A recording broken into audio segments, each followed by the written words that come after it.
So I'm just loading it up on the loading screen, and I just wanted to show you what the save file looks like at the moment. I've got 16 hours in game time, which is pretty interesting. I don't know if the my first playthrough kind of took 16 hours. It was probably a little bit less because I kind of left it.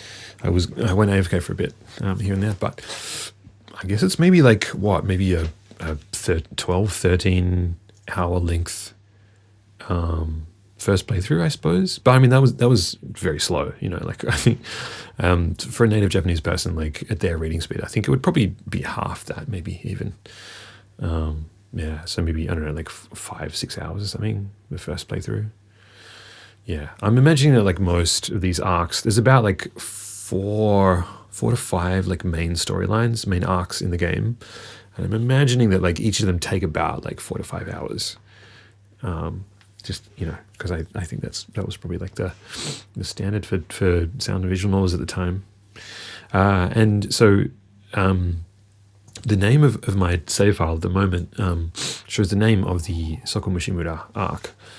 Shows that I'm at chapter 1 just because I saved it at that branching point. But yeah, usually that says Warabe-uta arc. And I've got the playtime, the name of the main character, and also like these two red buttons, not buttons, like kind of symbols denote like the number of endings that you've achieved. And it's separated into, the first one is kan, the kanji for kan, which means like ending or whatever, or completion. And the other kanji, this is shu or owari, and this also means end. So they both mean end, and they both kind of can mean completion as well. So it's interesting that they've used essentially the same word with a slightly different nuance to mean kind of two different things. So the first one, like it kind of, I guess it's sort of more of a feeling of completion, I suppose. So like the true kind of complete ending, and we've only got one of those, and like other endings, and we've got two of those. Yeah, so it kind of keeps a tally on your save file as to how many you have. So I'm just going to load this up. And then I think I'm going to go a little bit back in the flowchart because we're kind of, this is right where the Sokomushimura arc starts. So what I'm going to do is just go to the flowchart. I'll show you. So if I go to the left here, I just went to the left. You can kind of see like on the right hand side, like it shows like all the different kind of screens of the flowchart, and it goes from like up, like from up to down. So like the Warabe-uta arc like kind of starts up here and then just kind of goes all the way down. And right at the bottom, chapter 32, this is like the ending, the true ending of the Warabe-uta arc. And you can kind of see like on the second screen, so like chapter 2. Okay, so I was a little bit mistaken. So so chapter 1 outlines, this is like the little prologue where it outlines where you kind of give the name of you and Mari, and it sort of like tells the player about the first Kamaitachi no Yoru, and also the fact that we're going to this island because we were invited there. So the invitation is kind of established at this point. And then chapter 2 is like you're on the boat to the island, and yeah, Toru and yeah, actually maybe we can go pick it up from here. This is kind of the same dialogue as we had at the very beginning of the Warabe-uta arc, but might just kind of like take it from there just to kind of you know, get the real beginning of this chapter.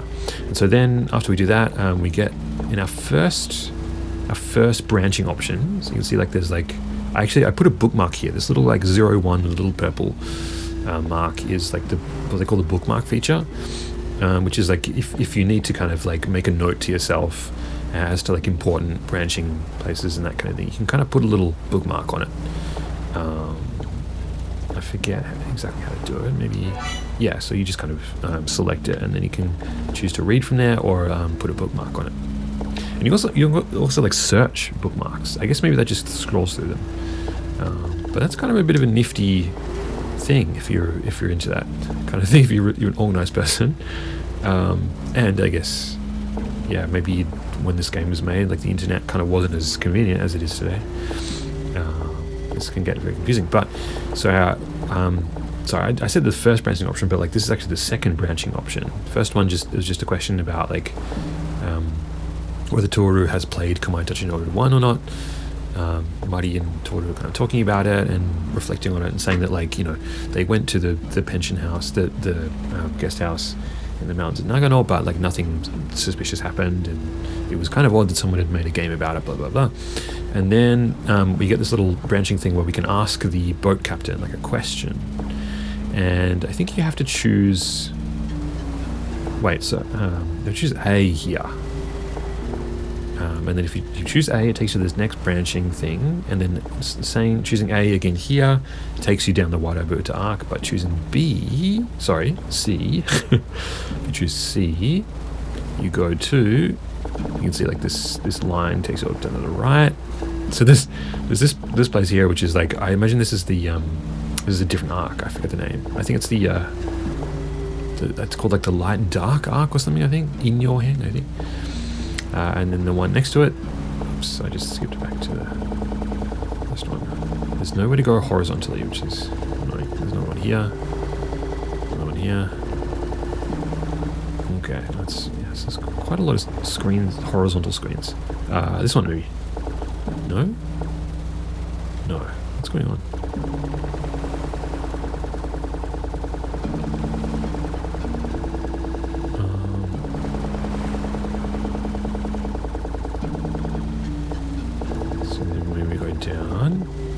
Yeah, here we go.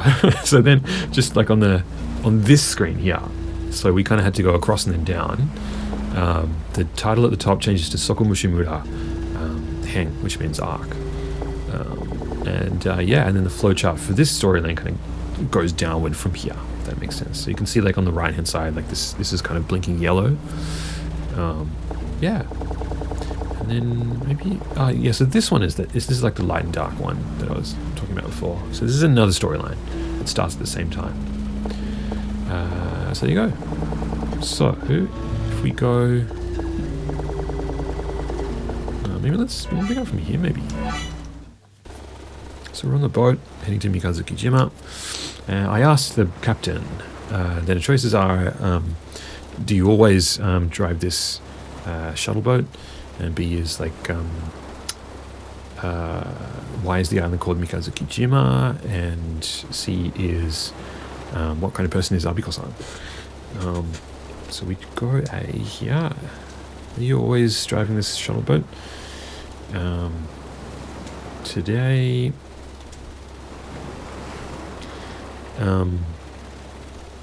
I was just asked by this person called Abiko to drive this boat for him. But never mind that. Isn't it kind of strange that you guys are going to this island? Is there something on the island? I said. And he looked surprised. What, you're telling me you don't know? I guess, yeah, you probably don't, he said, and then stopped speaking. So it's kind of being a bit weird. And then here, we go with C, wasn't it? Flowchart, yeah. So we go with C, and the options here are, number A is, we can't just say something like that and then not tell us what's going on. Is there some kind of strange rumor or something? B is, I didn't want to force him to say something that he didn't want to say. And C is like, now I'm curious. Don't you think so, Kobayashi-san? And then you look to Kobayashi-san for agreement. So I'm going to go with C here. Well, now I'm curious. Aren't you Kobayashi-san? I said to Kobayashi-san. Well, if I can do some fishing, that's all I really care about. But come to mention it, I don't really know anything about this island. So what's the story, Captain? He asked the captain. But just as before, he kept his mouth shut. And then he started to speak. This island, you see, it's shaped in the shape of a half moon. So that's what we call it, Mikazuki-jima, or Half Moon Island. But me and other people who live on the island, or lived on the island, also call it Heaven's Island, Tengokujima. Tengokujima. That's a nice name, I thought. I feel like maybe that should be the name, rather than Mikazuki-jima. Back in the Edo period, there was a village on this island called Sokomushimura. It was just a small village, and now it's fallen into ruin. I'm not exactly sure why. After this village went into ruin, the island was empty for the most part, but during the Meiji era, a baron from the Kishizaru clan built a holiday house on the island. A holiday house? I was interested. You see, the Kishizaru clan were quite the wealthy family.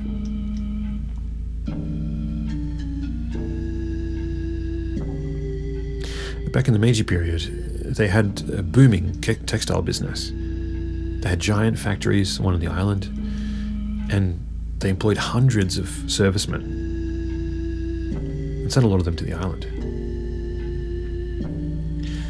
That kind of thing happened back in the Meiji era. They called it the Cultural Revolution of the Meiji era.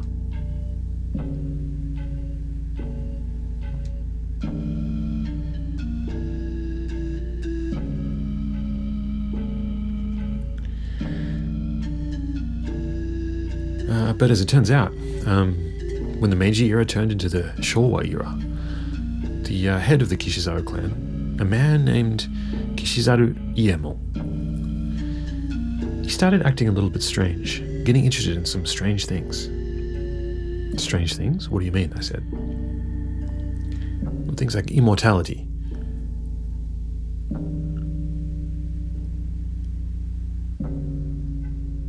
You know, when humans, they earn enough money to be able to afford anything, and they get the status as well, they start to go a little bit crazy. But immortality, I thought, isn't that impossible?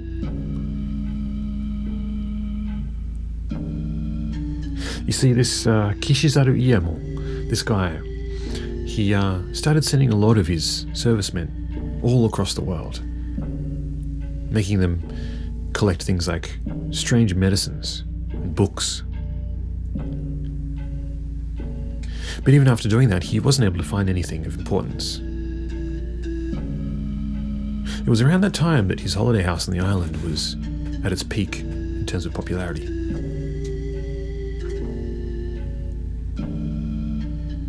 I took a look at the island and found it difficult to imagine that there was ever a holiday house somewhere like here.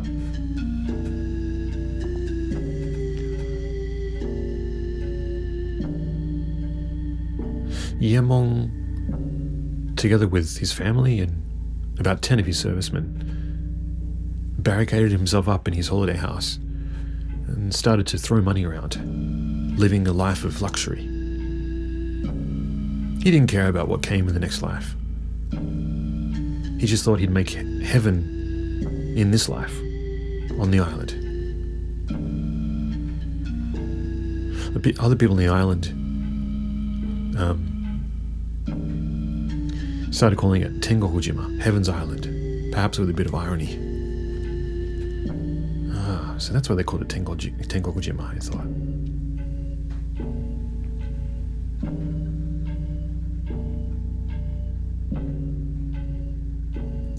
As Iemon lived that life of luxury, he didn't have a whole lot of success in researching further into immortality. But it was just around that point that he suddenly disappeared. And one of the head servicemen, one of the guards on the island, paid a visit to the holiday house, only to find it empty and in disarray. There was nobody there. Marty held her mouth shut. It reminds me of the Marie Celeste. And here we have option A and option B. Option A is, I didn't know what she meant, but I made sure not to ask about it. And B is, I asked her about Marie Celeste. Well, yeah, we know about the Marie Celeste. That's a very famous story.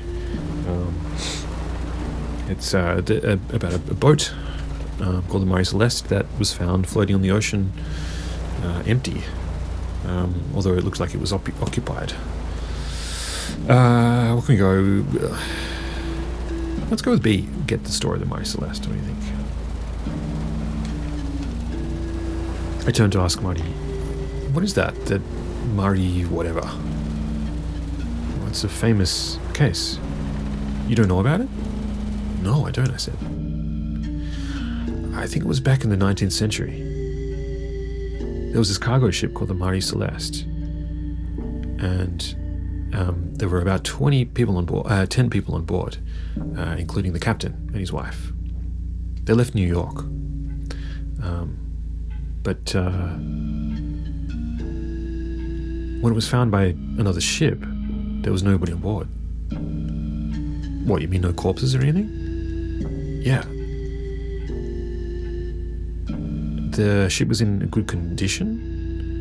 It didn't look like they'd been attacked by pirates or anything, or that there was any kind of sickness that was on board.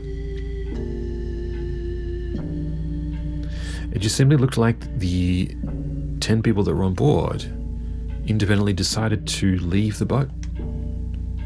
Don't you think that's weird? I got another choice. A is, I wonder if they were attacked by a monster. B is, I wonder if they were attacked by like a sea serpent. C is, what is this? Daioika. Ah, giant squid. I wonder if they were attacked by a giant squid. Or D is, I wonder if they were attacked by, what is this? Uma.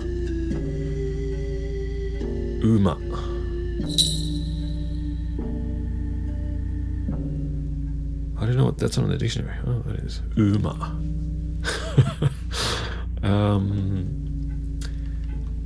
I mean, I'm sure, yeah, whatever we choose, it won't have any impact on the outcome, but giant squid? What do you think? Let's go giant squid. Well, I wonder if they're attacked by like a giant squid or something, I said. I remembered seeing something like that, some ridiculously large squid in a textbook when I was a kid. I remember it was like locked in a deathly battle with a blue whale.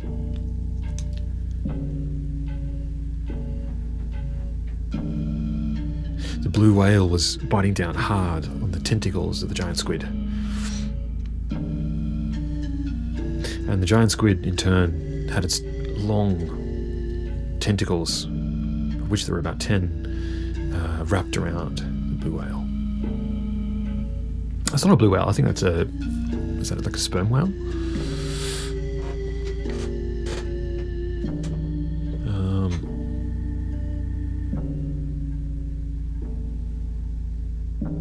It seemed like the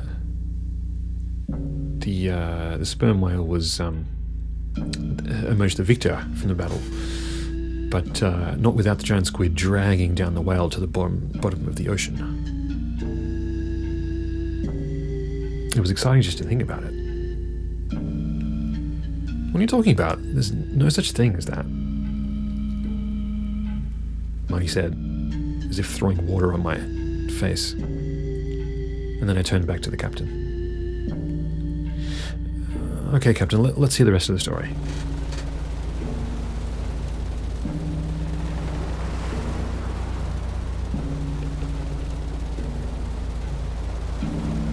The Kishizaru clan's textile industry, due to the head of the clan going missing, started to head into bankruptcy around the time that the war started. What war is that?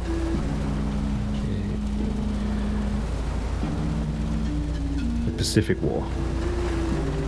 So just for World War II, I suppose.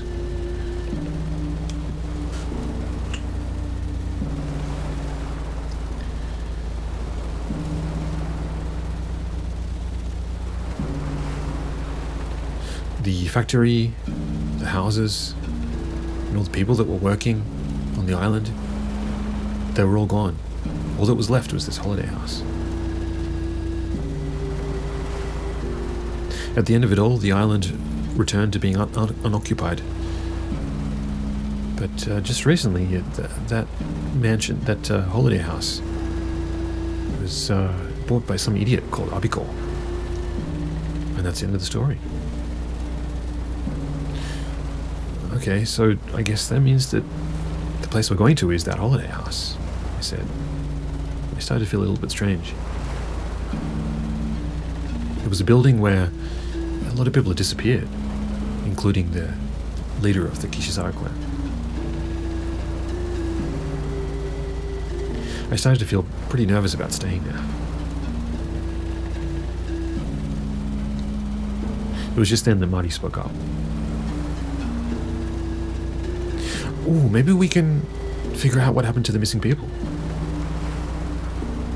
It'd probably feel like we're solving the mystery of the Mari Celeste. Aren't you excited, Toru? Yeah, sure, I said. Sure, I'm excited. I felt like my words felt empty.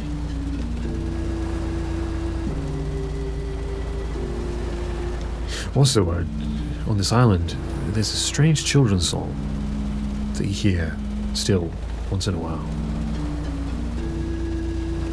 I believe they used to sing it back in the Edo period. A children's song? I asked. Yeah. Do you want to hear it? Sure, I said. And then the captain began to sing.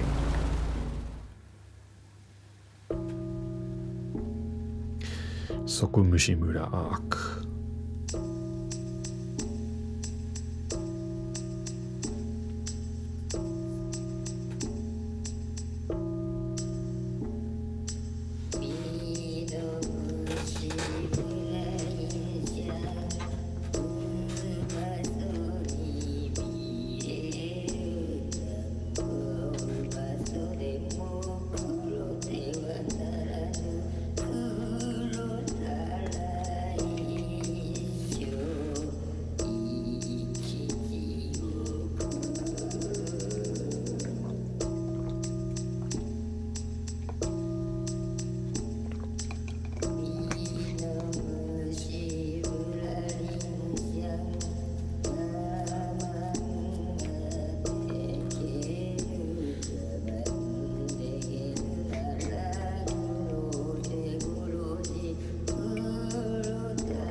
Wow, that was amazing.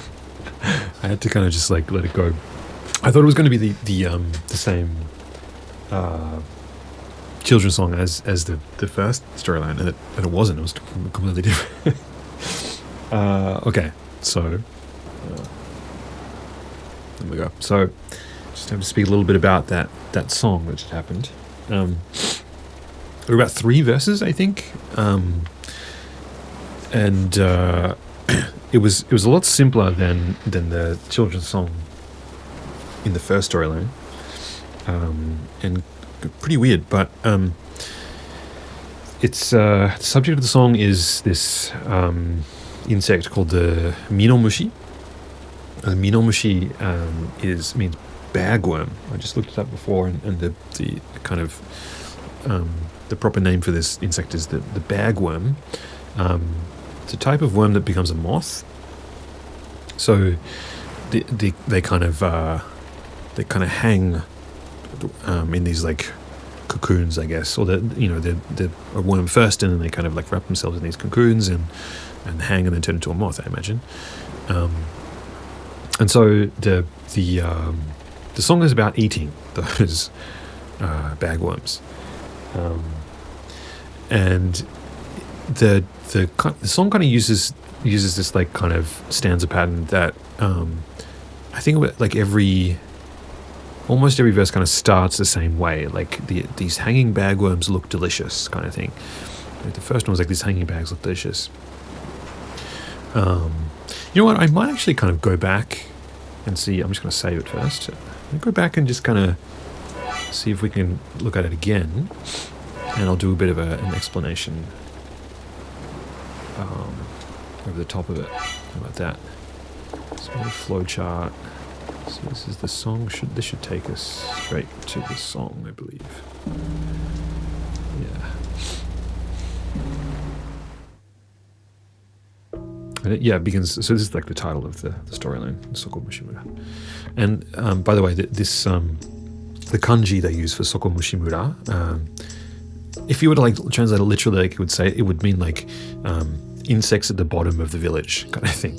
So the theme of insects is pretty strong at this point.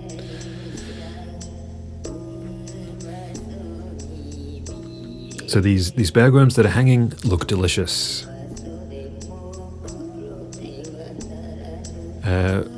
Although they look delicious, you must not eat them. If you eat them, you will spend your life in hell.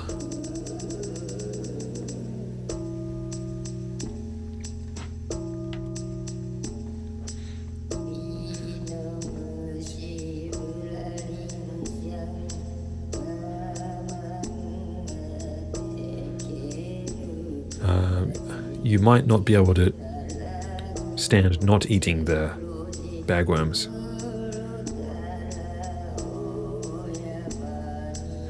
You can eat them if you like, but if you eat them, you'll be thrown into prison or thrown into captivity.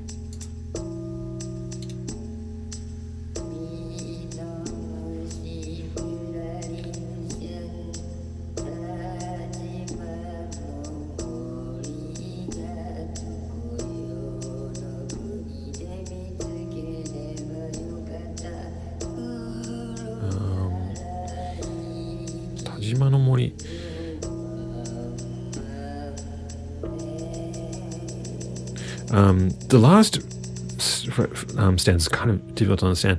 I think it's talking about like if you find them in paradise, if you find them in paradise, Tajino, I think it's referring to kind of old like Shinto, like mythical places and that kind of thing. I think that's what it said. I think it said if you find them in paradise, you'll if you then eat them, you'll live for tens of thousands of years. So the important point there is that like the song refers to immortality. Like it kind of hints that like these bagworms that will probably kill you or make you suffer if you eat them. If you find them in a certain place, like if you find them in paradise or something, then if you eat them, then you'll live for 10,000 years. Or maybe that means like the whole song kind of means that like if you eat them, you'll have all this tragedy before you, but you'll live forever kind of thing. That's kind of the vibe we get from that song.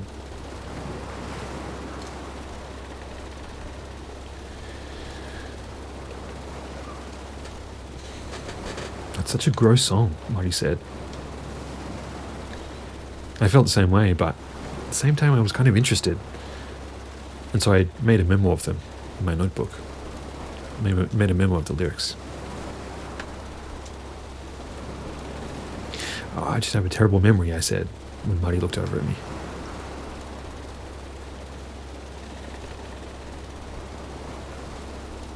The captain looked over his steering wheel and, gripping onto it, told me how to write some of the kanji. But why do you know so much about this island? I asked the captain. Well, you see, my grandmother used to be one of the people that lived on the island. I think she moved over here towards the end of the Edo period. I guess that was why. But, yeah, I gotta say, you guys have some strange interests. You got a lot of courage going to an island like this. I gotta know what brings you to a place like this on a day like today. What do you mean a day like today? Is there something on today? The captain looked directly into my face.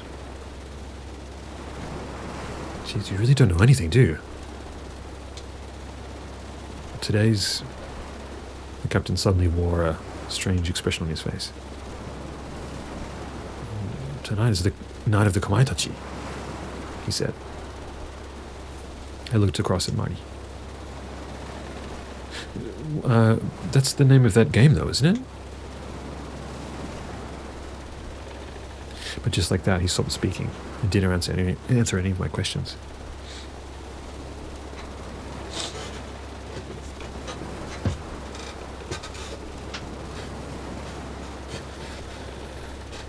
As we drew closer to the harbour, I saw a small cave.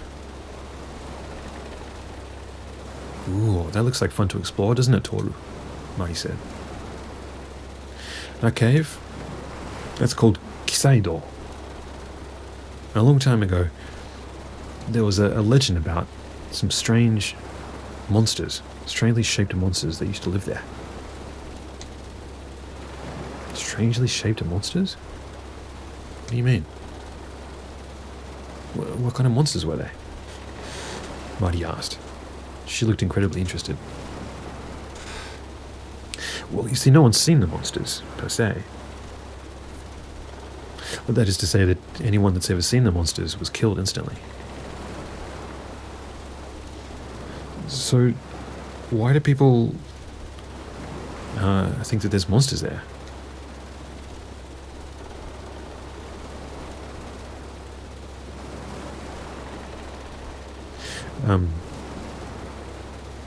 Who knows?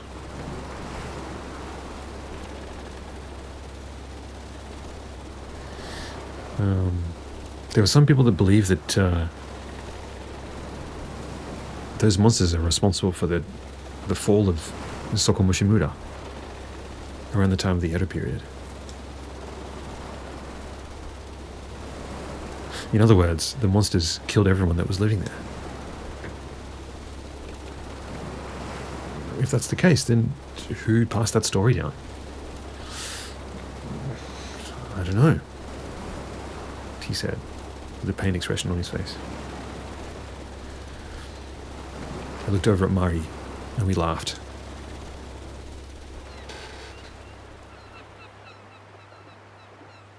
When we arrived at the harbour and pulled up the pier, Mari was the first off the boat. I followed her.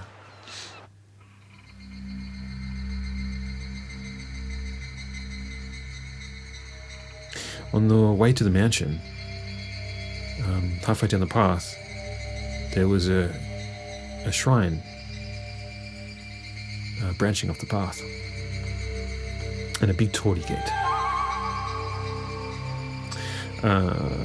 This is the name of the shrine. I think this is the first one. Is this the same as the shrine that was in the first storyline? Potentially. I think it says Tsunabari Jinja. Tsunabari. The first two kanji mean like kind of how do you explain that? Like rope tied, I suppose. Tsuna is like, yeah, it's like a rope. The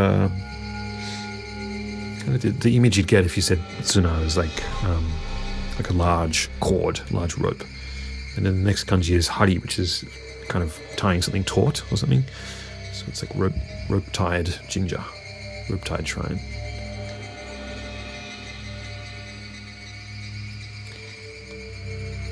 That was what it said on the torii gate. Amihari Jinja. So it says Amihari. That's my terrible kanji reading skills. So Ami. I mentioned that it was Tsuna, but Tsuna and Ami look very similar. The kanji. It was kind of hard to read font. Yeah, it might even be. No, it's different kanji. So Amihari, it's the same thing, except Tsuna. So it's not a rope; it's a net. So like a net-tied shrine. I imagine that'll be referenced again later on. It says Amihari Jinja, Kobayashi-san said. Or maybe it could be Abari.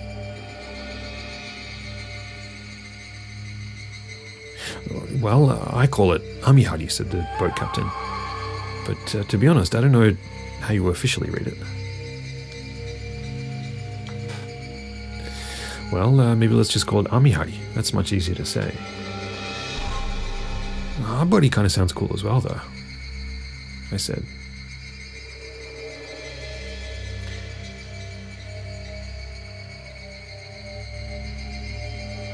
I'm sure that all the fishermen called it that, so that they have bountiful fishing crops.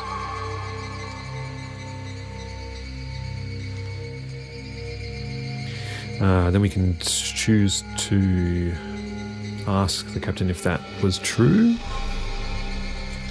We can kind of just let it go and move on, or we can go to the shrine. Yeah, I think, yeah. In the first storyline, we went to the shrine as well. Maybe we'll go to pay a visit to the shrine. Should we pay a quick visit? I said, and move towards the gate.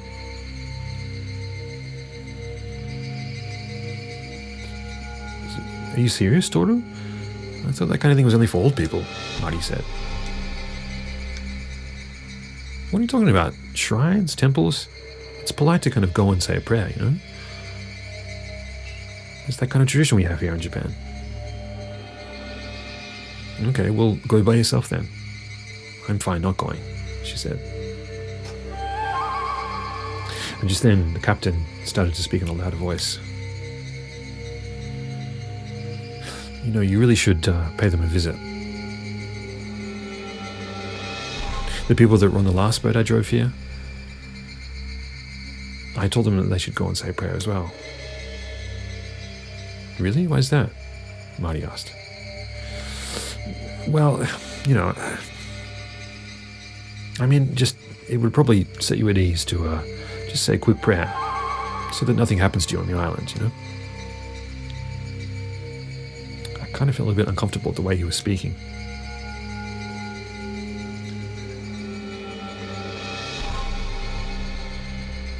At the moment, this shrine, there's no one that oversees it. Nobody takes care of it. It's kind of fallen into disrepair. But back in the day, this used to house the god that would protect the island. In any case, I think you should go and say a prayer. If nothing else, because tonight's the night of the Kamaitachi. The night of the Kamaitachi?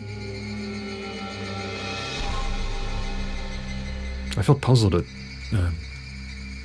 the captain's words.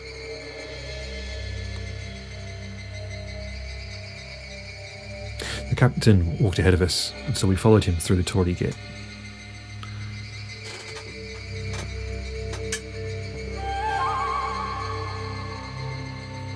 On the columns, the pillars of the torii gate, I saw hundreds of spider webs.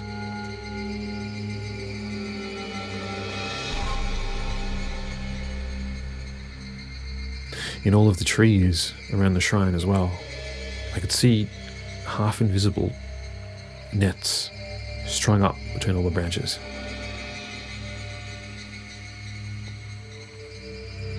One thing was true. The shrine housed a lot of spiders. A lot of spider webs. We clapped our hands together in front of the main shrine. I looked subtly over at Muddy. It looked like she was actually praying properly. I said my prayer under my breath.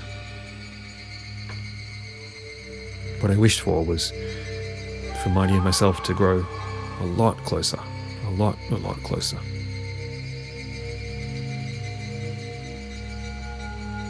When I finished my prayer, I looked up at the stone plaque that was inside the main shrine. Ooh, this one. It says Saishin Yatsukao. Saishin Kahagi. This is the name of the deity, the name of the god that's enshrined at the shrine. The name is Yatsukahagi. Yatsukahagi. Which is, it's just a name, I think, but the kanji being used is like kanji for night, and the kanji for like a city or like a capital city. Ka is like kind of good luck, I suppose, or like a greeting maybe. Ha, this means nami, and gi, this is like a mountain pass, I think. So it's got a whole lot of meanings in one, but I don't even going to talk about it anyway. I've never heard of that god before, I said, and the captain laughed. Well, I imagine you haven't heard of this god, but have you ever heard of the tsuchigumo? Tsuchigumo, so this, I hadn't heard of this either, but tsuchigumo, it looks like it can mean two different things. They use the kanji for spider, which is kumo, but then they put the kanji for soil or land before it, so it's chigumo. And there is a type of spider called that, which is an Asian spider called Atipus karshi. That's a scientific name. Jigumo. Yeah, it's a type of spider, I imagine. But then it's also, that word is also used to refer to people of ancient Japan who were not subjects of the court. So that's a very old word, but let's find out what it means. So we can say, I never heard of that, or yes, I have, or kind of just stutter. So we can say we've never heard of it, I suppose. No, I've never heard of that, I said. The captain looked a little bit disappointed. Toru, but that's in some of our mythology in Japan. You know the story of Yamato Takeru? Ah, see, you know a thing or two, the captain said to Mari. You see, this god whose name is written on that stone, Yatsukahagi. You could also write it using these kanji. Yatsukahagi. It means that this god's height is only 80 centimeters from your knee. 80 centimeters below your knee. So he's just saying like there's like two names for the same thing. And the second way of writing this name, like these kanji like are very difficult and like I think they're really old. But the first kanji means like 8. And I think maybe like the last one that's like leg or knee maybe. So it only comes up 80 centimeters up to your knee.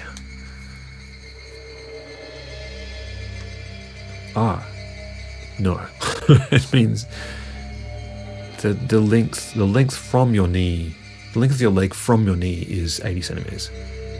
So someone or something has these legs that are 80 centimeters. That is long.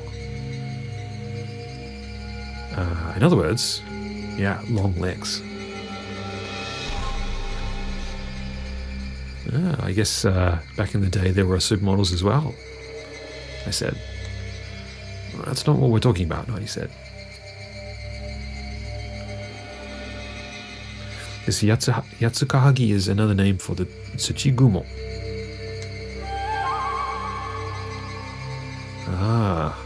In other words, the people that live on this land are kind of like giant spiders. So this word tsuchigumo, like, kind of when referring to people, refer to kind of like spider-like people.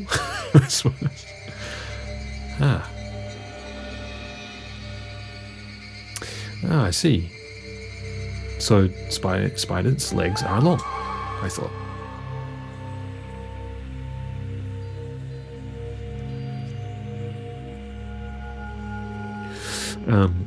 The tsuchigumo, this type of spider, it says in the Hitachi no Kuni Fudo, Hitachi no Kuni Fudoki. So that's an old kind of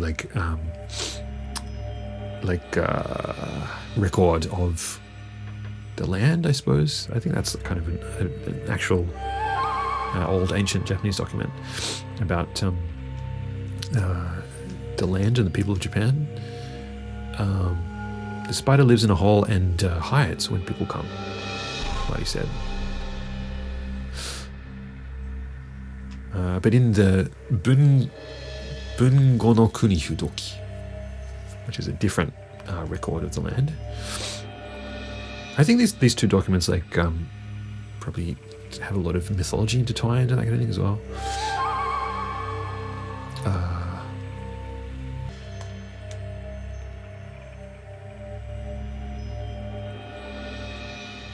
Okay, so Mani's just kind of like outlining like all the appearances of this spider that's tsuchigumo.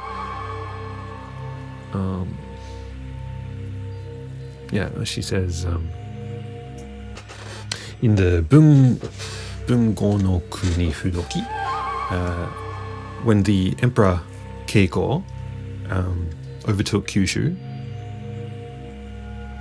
he killed some tsuchigumo that were living in a rock hut.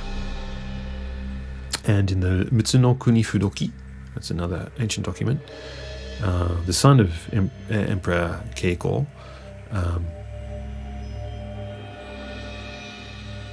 killed 84 tsuchigumo, 84 of these spiders. I never knew that story, I said.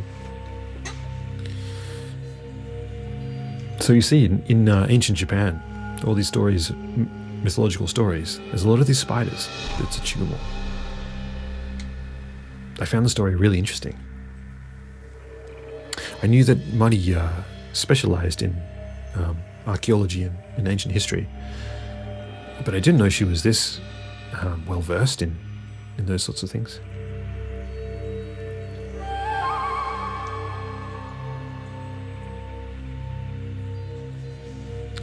So these types of spiders, the tsuchigumo, they enjoy living in holes. Oh, okay, yeah, it's complicated. It's yeah. So I've kind of been like translating it, it's kind of referring to these types of spiders, but I think it's hard to know because like there's this word, this word tsuchigumo like can mean either spider or person, and it's not very clear like whether they're talking about actual people or spiders. Because it could be, up until now, it could be either of them. But reading this, it kind of seems like maybe it's referring to people. Like a very long time ago in the Yamato era, just a very long time ago in Japan. I don't know if it was BC or whatever. these people that were part of the imperial court, or part of the kingdom, I guess, of Yamato, were considered like regular Japanese people. And then like people that weren't part of Yamato, so people that were living in like in certain parts of Japan or other lands or that kind of thing, were referred to as tsuchigumo. So like these kind of like spiders living on the land kind of thing. That's where the word comes from. And so like in this paragraph, it's sort of saying like these non-Yamato people, or these ancient people that used to live in holes, and it said that they're the same as the other types of people. And then she mentions like 2 other non-Yamato clans, non-Yamato people that went against the Yamato court, and as a result died out.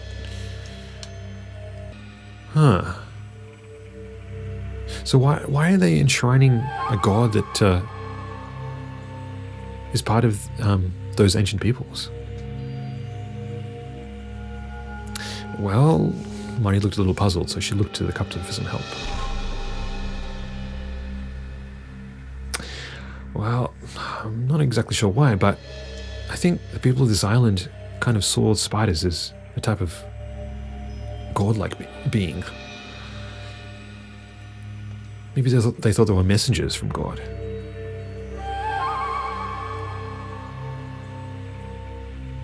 My grandmother too, she used to tell me that if you kill one of these spiders, you'll be poor for the rest of your life.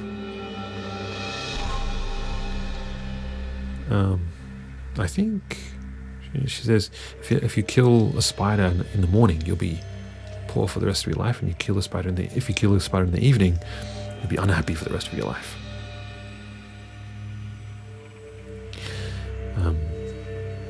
Upon hearing the captain's story, Kobayashi-san looked up with a pained expression on his face. The old conquerors of the lands, the non-Yamato lands, perhaps they feared the ancestors, or they feared the revenge of the people that they massacred. And so, in order to appease their pain, they enshrined one of their gods. I imagine this shrine follows the same kind of pattern. I was confused as to why these people knew so much about these sort of things. I felt like I'd been left behind.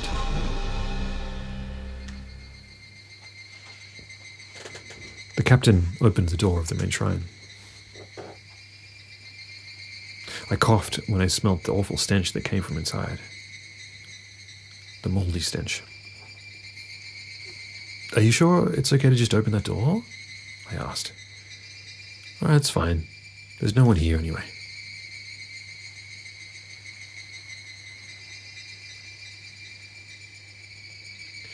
The captain just went on ahead and entered the building of the main shrine. Marty followed after him. As we entered inside, we were suddenly faced with a room full of spiderwebs. "Ugh. Oh, there's so many spiderwebs," Marty said, brushing all the webs from her hair. The captain seemed like he was used to it. He didn't look bothered at all. I tried to check on Kobayashi-san, but he was still standing outside the building, waving his hand. "I'll be fine," he said. "I still feel a little bit seasick."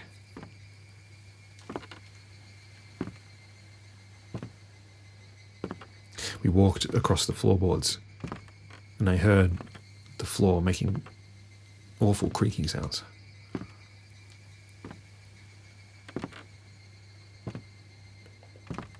I walked with as much care as I could manage. I felt like it was going to fall through at any minute. Inside it was humid and wet. Everything seemed to be squelching. I heard the sound of something crawling around from the darkness. Was it a rat or something else? I reached down and grabbed onto something. I thought it might have been whatever was moving around, but I realized it was just my shoelaces. Ooh. I suddenly let out a shout. There was a giant spider on the ground with his legs spread out to about 20 centimeters. So we can...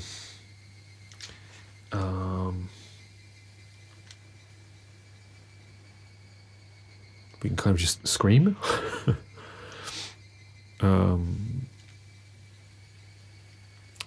Or we can try to stomp on the spider. I guess I don't want to do that just after what we just heard. Or we can shout for Muddy and reach for her. Let's go. A seems like the most natural response. Yeah. My legs started moving of their own accord. Where are you going? Marty said. I heard Marty say it behind me. I leapt out of the shrine. I couldn't control myself and landed on the grass outside. Ow. I rubbed my knee and then looked up. There was something in the forest. Something moving. I only caught a glimpse, but it was kind of blackish. Like someone of small stature. Someone of short stature. At least that was what I thought. Could it have been a monkey? I rubbed my eyes, but I couldn't see any other signs of movement. What's gone into you, coward? The spider's run off somewhere. I started to regret leaping out of the shrine and walked back inside.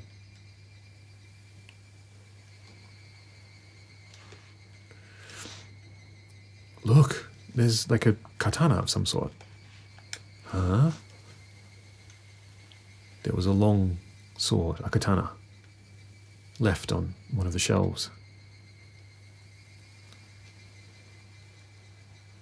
I imagine that back in the day it looked quite ornamental, but it was covered in rust and dirt.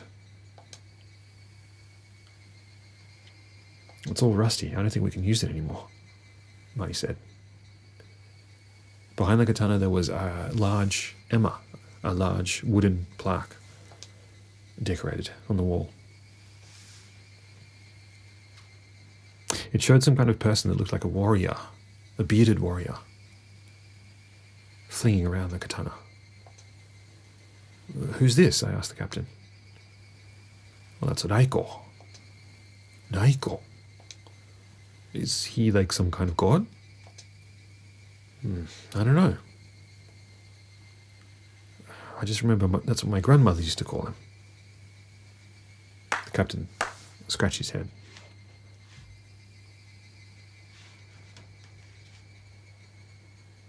We stood in front of the Emma plaque and clapped. And then we left the shrine. So the clapping here is just to kind of offer your, offer a prayer to whoever that is.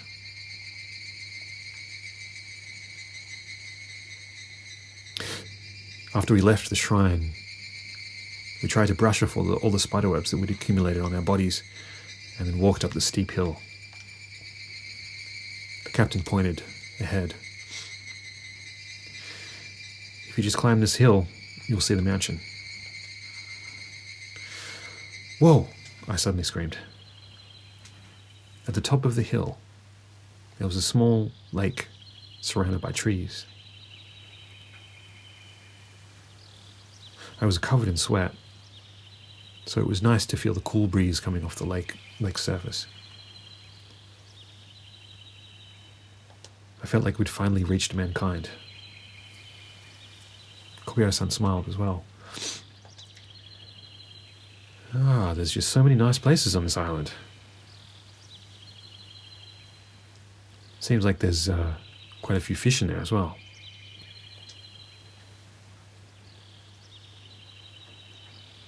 Quite a few big fish, if I do say so myself. He took a quick glance at the fishing rod case he'd brought with him, and I saw a flicker in his eyes. This lake is called Iemonko, Iemon's Lake. It's been here for a long time, but it seems like the leader of the Kishizawa clan attached his own name to it. I've never fished, so I can't tell you what kind of fish are in there, the captain said. He tapped my arm. Let's keep going, shall we? We left the lake behind us. Look, Marty said and pointed. In the direction of her finger was a large black wall. It was kind of curved, tall, and painted black. Behind the black wall there was a giant mansion, taller than the walls. Those are wave-breaking walls. There are a lot of high waves in this area, and a lot of strong winds as well. So you will be staying inside those walls, in the mansion. You can find your own way there from here. My job's done. You guys are my last shipment. I'm heading home, the captain said, then turned on his heel and walked back. Wait a minute, Captain, I said, reaching after him. What is it? He said. Well, it's just been you've been telling us quite a few weird stories. You've been saying a lot of strange things, I said. Like what? He asked. Well, that this thing called the Night of the Kamaitachi is coming, and that we don't know anything, and well, I feel like there's something you know that you're not quite telling us. Nah, don't be silly. It's just that I'm very busy and I've got to go. I'll be back to pick you up tomorrow evening.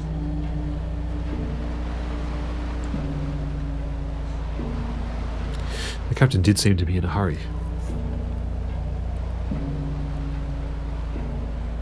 So he turned around and walked back in the direction that we came. But after a few steps, it seemed like he was speaking to himself. And he turned around and said his last words. Just be careful. On the night of the Kamaitachi, it awakens. It?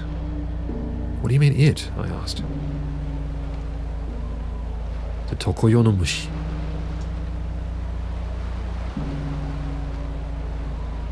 In any case, I'll be praying for your safety. See you later. So the Tokoyo no Mushi, this insect he refers to, the Tokoyo no Mushi, I don't know if this is a real insect or not.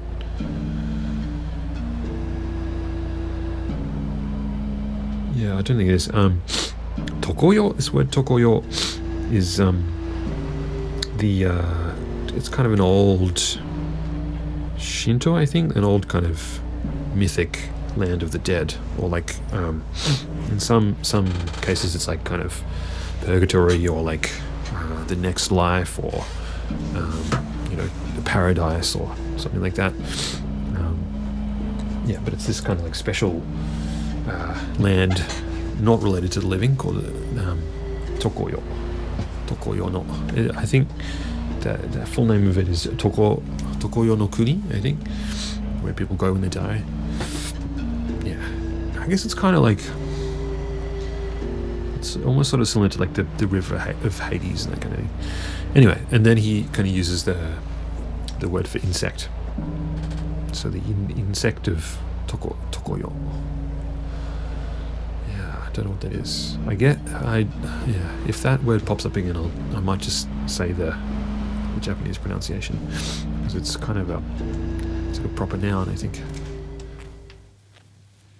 The captain turned around and left, as if he was running away from something. I had no idea what he was talking about. I rubbed my shoulders and then descended down the hill.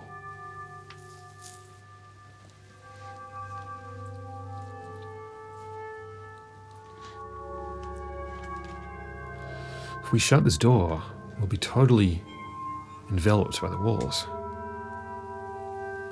It'll protect us against any kind of wave or any kind of storm, Kobayashi-san said. He seemed amazed. We walked in through the front gate.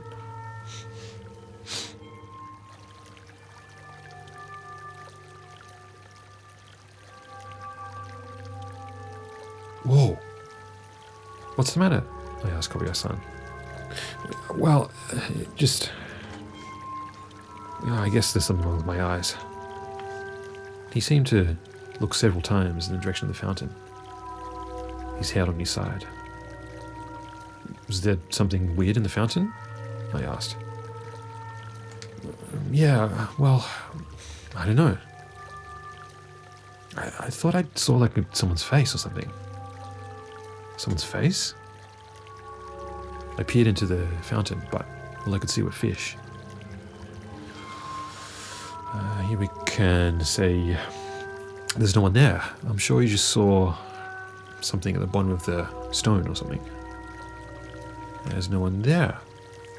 Maybe someone's face was reflected in the water's surface. Or, there's no one there. Maybe you just saw a fish? I'm going to go with B, yeah.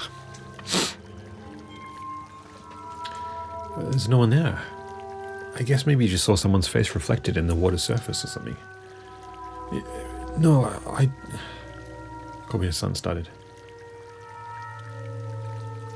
If it was someone that was handsome and someone intelligent looking, I guess that was probably me, I said, trying to make light of the situation. But Kobayashi-san's face remained serious. That's not what I mean. It was like they had really deep wrinkles and small eyes, and it was like some kind of like old ghostly woman or something.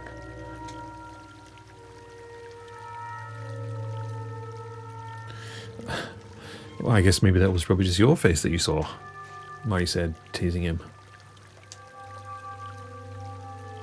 That got Kobayashi-san laughing. Well, maybe you're right, he said.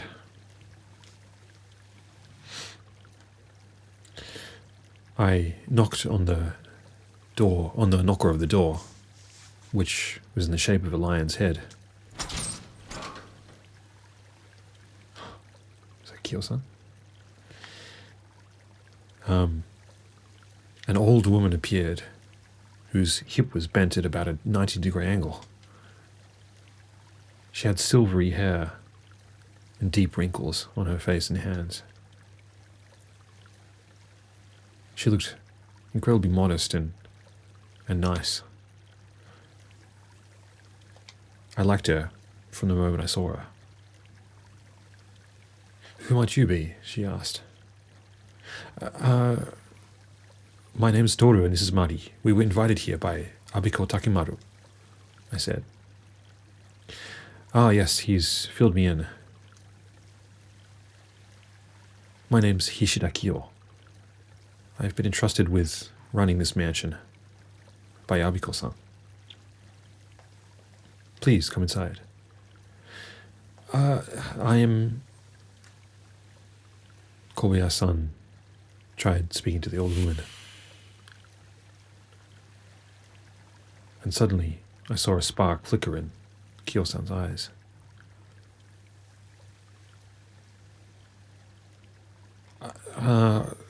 To tell the truth, I don't have an invitation, but I'm the owner of the guest house that was used in Kamaitachi no Yoru. I apologize not for making contact before coming, but is there any way you could ask him if it's okay for me to stay as well? Kobayashi-san seemed flustered.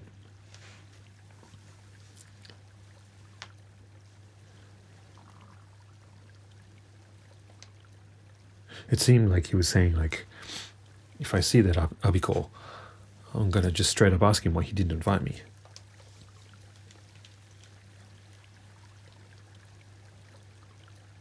A look of friendliness returned to Kiyo-san's face. Abiko-san isn't on this island at the moment, but I'm sure he'll welcome any extra guests we have. Please, come inside. Kobayashi-san looked relieved, and he winked at me and Mari.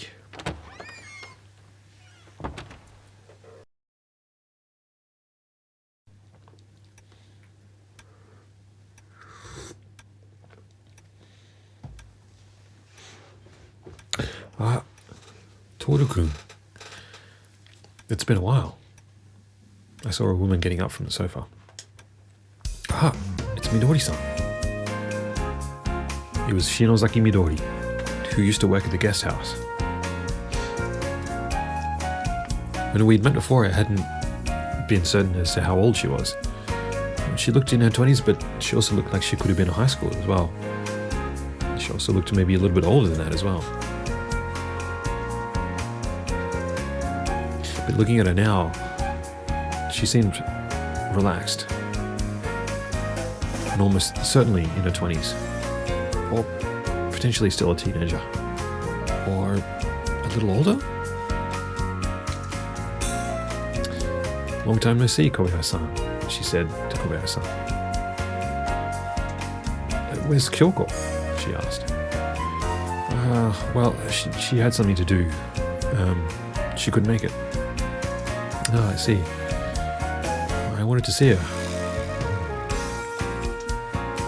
Oh, I'm relieved you look like you're doing well. I never imagined that something like that would happen. Kobayashi-san cut himself off as he looked in my direction. Sorry for just blurting it out. It's fine. You don't need to hide anything from Toru, Midori-san said. She looked a little embarrassed, but still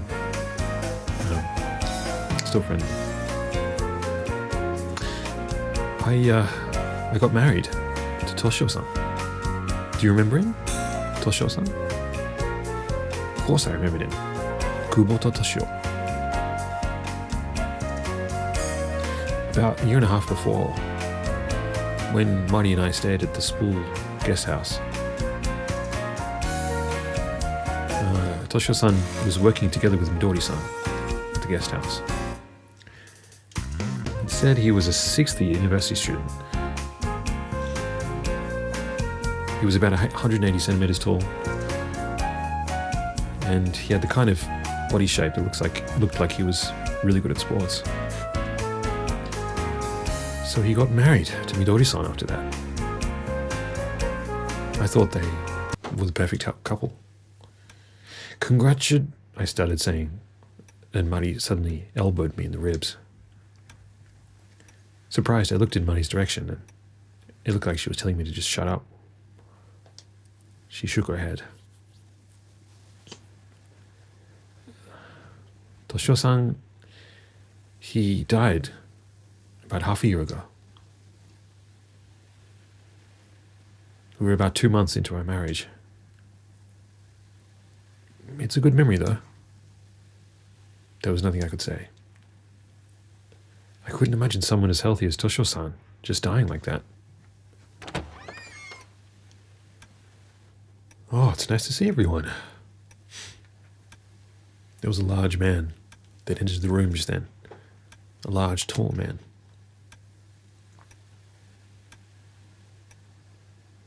He was quite sizable in structure.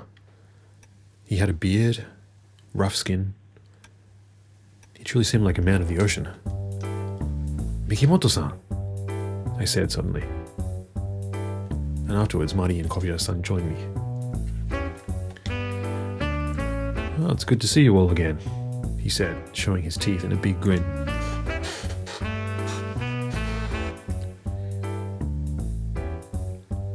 He was also one of the people that stayed at the Spurred guest house. I seem to remember he was in his 30s.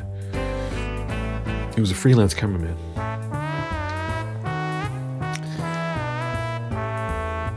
I'm here taking some photos as well, you see. You know, I've been writing about mysterious spots all across Japan for this magazine. And, well, let's just say that this island is quite the treasure trove of mysterious locations and legends. I thought I just had to come. Ah, so you're doing a bit of freelance writing on the side as well, I said. Oh, it's impossible to make a living just as a photographer, you know. And I've always been a fan of stories like this, you know. Yeah, now you mention that, on our way here, I started saying, and I told Mikimoto-san all the stories that the captain had told us. Huh, tsuchigumo, he said. Mayutsuba, what is that? You know, I always thought the story of the tsuchigumo was just a bit of rubbish, but maybe I should look into it.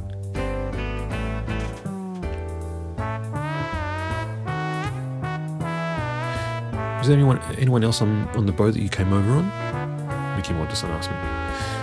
No, just us three, I said. The captain had said that that was his last trip for a while. That was his last trip for the day.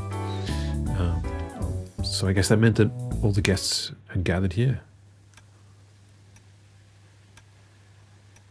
The people that had gathered at the mansion on Mikazuki Island that night, the people that were at the Spurred guest house, me, Mari, Koya-san, Midori-san, and Mikimoto-san. There were 5 of us. We all tried guessing guessing what kind of person this Abiko-san was.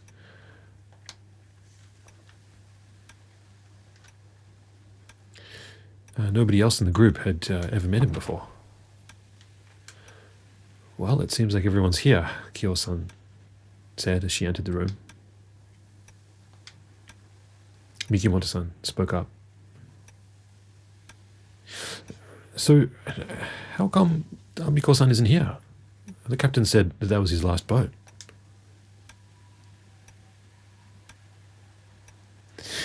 I think he's running a little bit late, but I'm sure he'll be here at any moment. So please, be patient.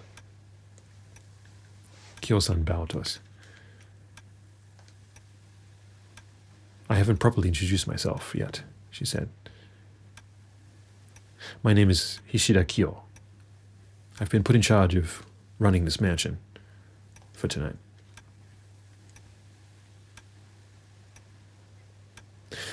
I'll be taking good care of you all for the next 2 days. I hope you enjoy your stay. We left our baggage in the room and congregated in the lobby.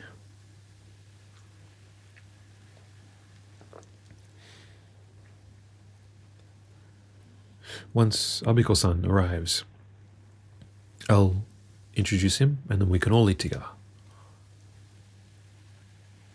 How about you take a look at some of the island until then? Kyo-san said. There was something a little suspicious about her face. However, I must warn you that you mustn't go anywhere near the village. The village? I said. Do you mean the village that is now in ruin? Yes. The name of the village is Sokomushimura. There are lots of evil spirits that still live there. And they don't like any intruders. Huh. That's a little bit strange, don't you think? I laughed. And Kyo-san looked directly in my direction. There are a lot of stories passed down through generations that tell us as much. You'd do best to listen to your elders, she said. I didn't have any reason to oppose her.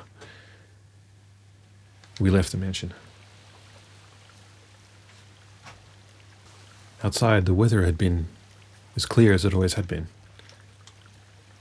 and the air smelled fresh.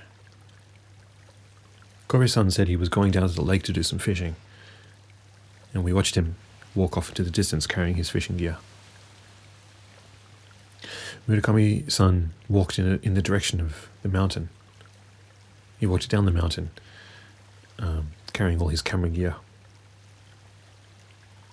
Midori-san was walking around the inner garden. Where should we go? Let's go swimming. You brought your brothers, didn't you? Yeah, but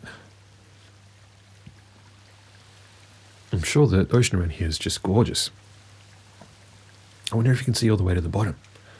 Let's go, Marty said. She grabbed onto my arm and tugged on it.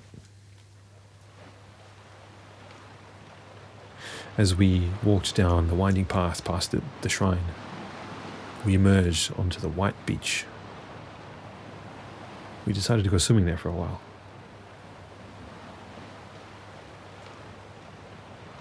We got changed into our swimwear in the nearby foliage. I waited for Marty on the beach. At the edge of the coast I could see the harbour, but there weren't any boats anywhere. I wondered if Abiko-san had a boat. Sorry to keep you waiting, Marty said, a little embarrassed, as she appeared before me. I felt like I had been waiting for this moment forever, and I felt grateful to God. I'm a little embarrassed, so don't stare at me, okay? Marty said.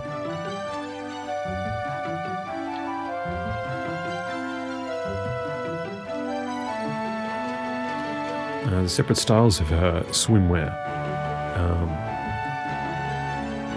reflected her excellent taste in clothing. I felt my heart beat a little faster and felt my eyes on her swimwear. That was just then I heard an engine far from the distance. It sounded like he was getting closer to us. I started running. The cruiser grazed its side past the rocky outcrop, letting out an awful grinding sound, and then stopped.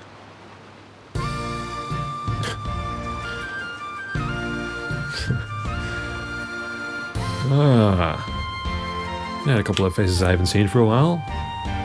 It was a voice I'd heard before. The man that had emerged from the boat was a large, plump man of about 50 years of age. Kayama-san.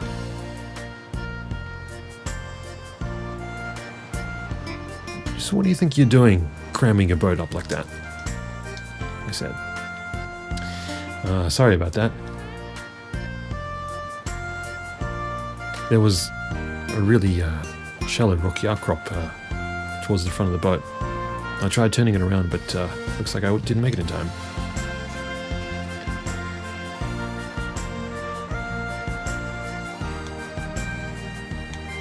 Looks like I made a bit of damage on the side of the boat. Doesn't matter. When the boat comes for us tomorrow, I'll send it off for some repairs, I guess. Is it broken? I asked. I guess it is. Yeah. You see, I've only just got my license. It's pretty amazing that you have a cruiser, though. Aren't they really expensive? I asked. Cruisers? Ah, they're cheap. What are you talking about? Kayama-san laughed. I guess the dude was kind of in money these days.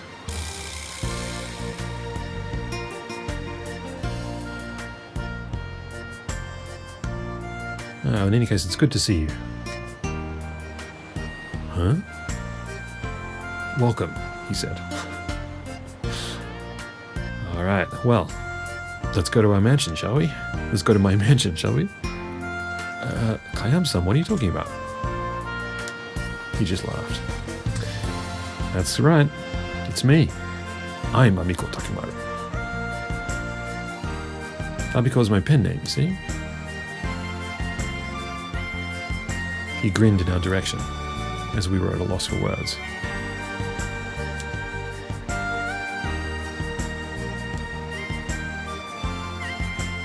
He continued his story. Well, you see, recently I've got another job up my sleeve. You see, I'm actually the CEO of a game software development company called Chunsoft. I was too taken aback for words. I just stared at Kayama-san. You see, the chun in Chunsoft, that's kind of like the sound a sparrow would make. The chun-chun kind of sound. You know, it makes sense because I used to sell sparrows.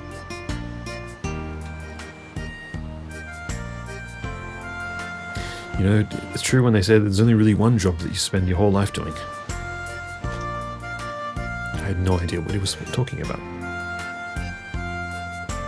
I was interested in games for quite a while, but it was only recently that I decided to start a company and do it for real. It just so happened that our first work, this Kamaitachi no Yoru, it turned out to be a big hit. Kamaitachi? Oh. He doesn't say Kamaitachi. I didn't realize he didn't say Kamaitachi. He says Kayama-tachi. Let's change Kamaitachi to Kayama-tachi. You see, I was originally the first main character of this game, so I called it Kayama-tachi no Yoru. But it seems like the producer made a bit of a mistake, and that's how it ended up being Kamaitachi. But it doesn't matter, as long as it sells. And sell it did. So, yeah, I'm thinking about making number 2. I felt a little jealous of Kayama-san. I was able to get a holiday house that I've always dreamed of. You know, there's just no telling what's going to happen in your life, you know? So, as thanks for appearing in the game for me, I decided to invite you all here. Well, unfortunately, Toshio-san's no longer with us, and those office ladies, well, it seems like they've got some work to do, but at least you guys are here, right? But, Kayama-san, why didn't you invite Kobayashi-san? Ah, well, about that. I was a bit afraid that he was angry that I used his place in the game, you know? My uncle, he's here, you know, Mari-san said. He is? Is he angry? No, not at all. He's happy that it's brought a lot of customers to his place, she said. Ah, well, that's a relief. I'll make sure to apologize to him afterwards.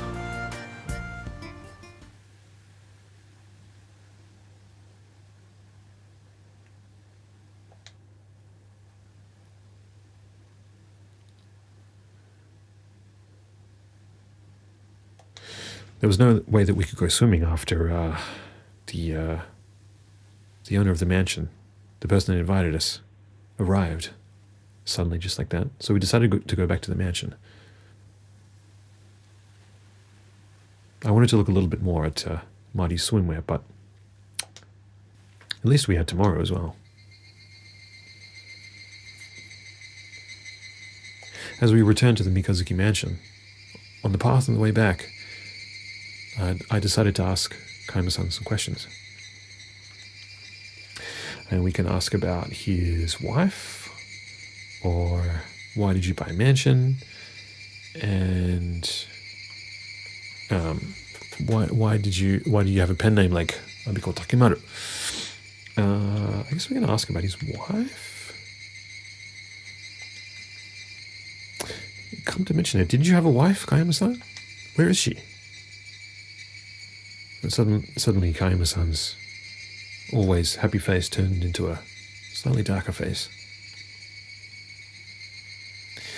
Well, to tell the truth, just after that stay in the guest house, Haruko and I divorced. Huh?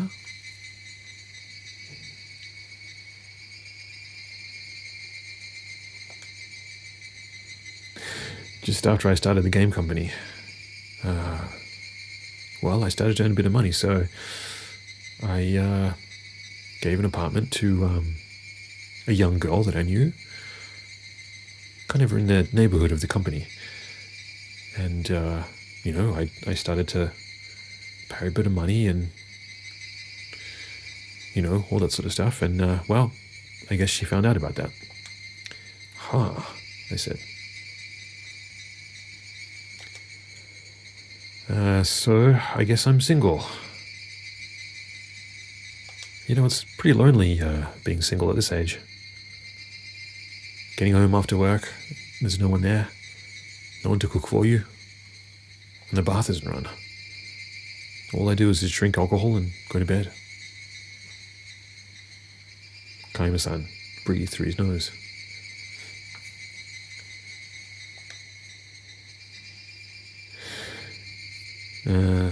On my days off, I just go golfing and wash my underpants and do that kind of thing.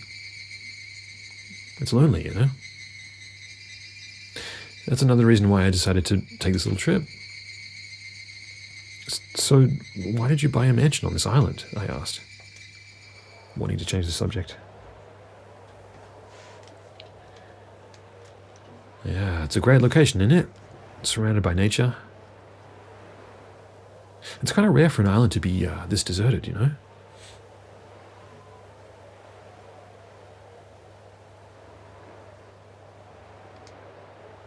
It kind of feels like you're the leader of your own adventure.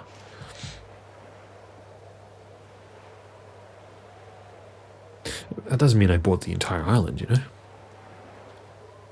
I only bought this little building here. But even then, I'm the only one that can live here. So it kind of feels like I'm the king of the island. Feels good, you know? I see. Of course, that's not it. You know, I've always thought about buying a holiday house out somewhere. It just happened that this island was perfect for somewhere like that.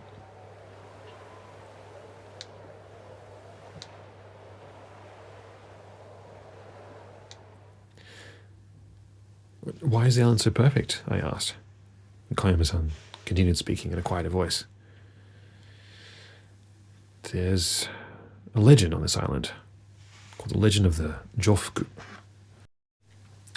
Jofuku Densetsu, the legend of the Jofuku. I turned to look at Mari.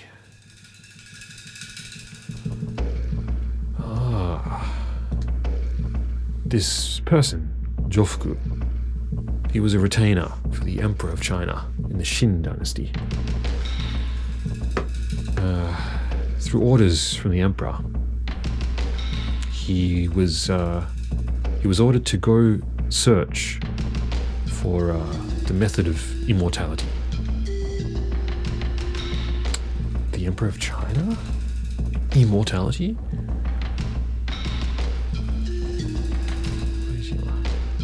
The secret of immortality lies beyond the ocean, on Warabe-uta, Warabe Island. Jofuku believed in the secret of this Warabe-uta, so he rode on a giant ship across the island. But that's the last anyone heard of him. He disappeared. Oh, you know your stories, Kayama-san said. She's an expert in anthropology, I said. I couldn't help but feel a little bit proud of Mari. Well, I can't say that I'm a professional. After all, I quit university, but I still look up things every now and again. Mari seemed a little bit shy.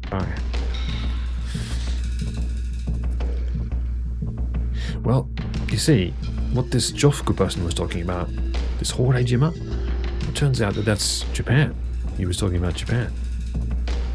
So the rumor is that Jofuku came all the way to Japan, and that's now where the legend resides. It sounds like that story about how Jesus Christ came to Japan and died here. But why are you so interested in this legend of this Jofuku person? Mari asked. And Kayama-san wore a smile on his face. Well, it's not just that the legend has been passed down here. There's also this other legend, the legend of the mermaid. Mermaid? Oh, I know about mermaids, I said. Well, that's a fairy tale by Andersen, right? Hans Christian Andersen, I suppose. There's a girl that's actually a beautiful mermaid, and she falls in love with a human. Sorry to burst your bubble, Toru, but that's not the kind of mermaids we have here in Japan. It's a little more grotesque. You see, it's a baby with the head of a fish.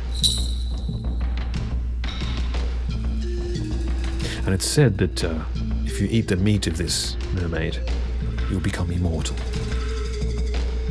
Immortal? You ever heard of this Yaobikuni? Yaobikuni. That sounds like another name, I think.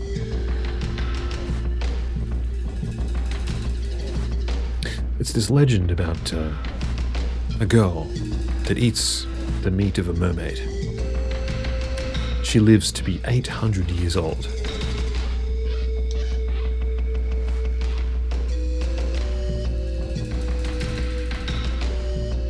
There's also stories about how mermaids used to live around the area of this island, and that the people that lived here on the island used to eat those mermaids. I thought.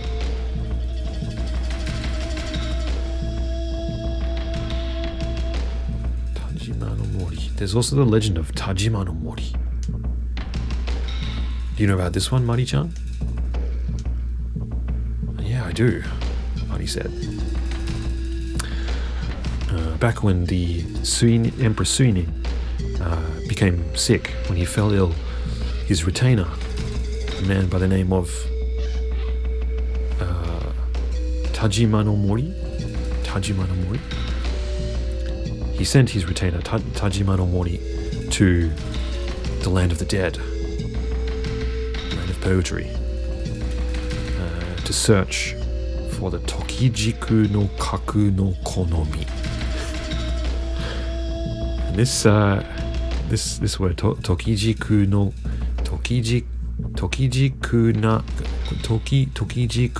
Kaku no Konomi. This is a typical long name from Shinto mythology. The kanji kind of denotes a fruit or a spice or something. Tokijiku no, I started saying. I'd never heard a word such as that. Kaku no konomi. If you eat that, it's said that you'll become immortal. It's also said that that refers to the tachibana, and which these days we call the mikan, or mandarin. So you're saying if you eat a mandarin, you'll become immortal? It seems a little bit hard to believe, I said. Well, at the time, they were incredibly important fruits, Marty said. What do you mean by this tokonoyo? Tokoyo, the land of the dead. It means the land of the non-living, the spirit world. I said.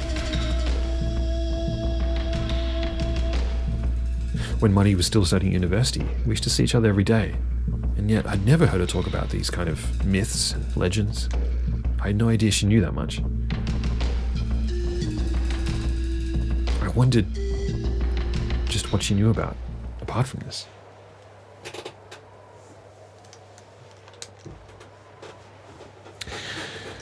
So, you get what I'm going on about, right?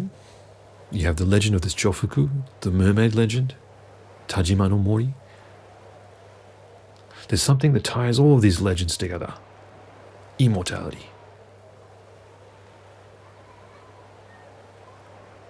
Back when I was a kid, I remember being amazed at the fact that it doesn't matter where you go around the world, in every country, there's always a legend about immortality. Maybe that's just humanity, I guess, Kama-san said. But what if our ancestors really knew the truth behind immortality? The method of becoming immortal. The method of becoming immortal? I said, half suspicious.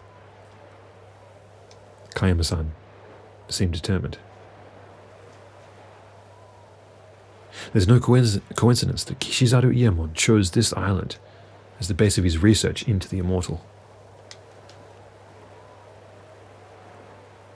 There's something on this island is connected to the legend of Jofuku and the mermaid, and Tajima no Mori.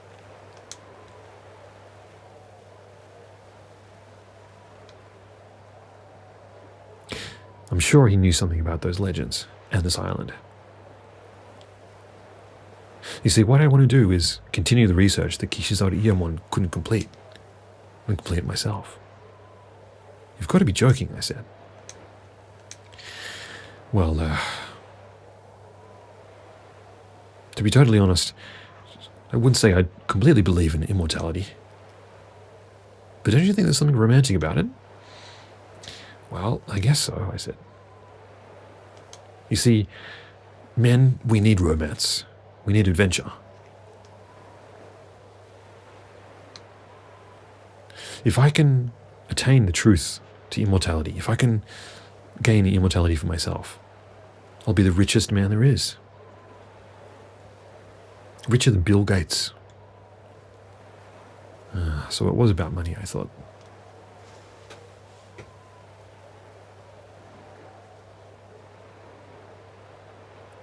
You know, as you go throughout your life doing business, you start to see a whole lot of opportunities come your way. What you got to do is grab hold of those opportunities, ride the big waves. And that's what separates your successes from your failures. Kayama-san seemed very enthusiastic about what he was saying. Now, I don't know much about the medical industry or the pharmaceutical industry.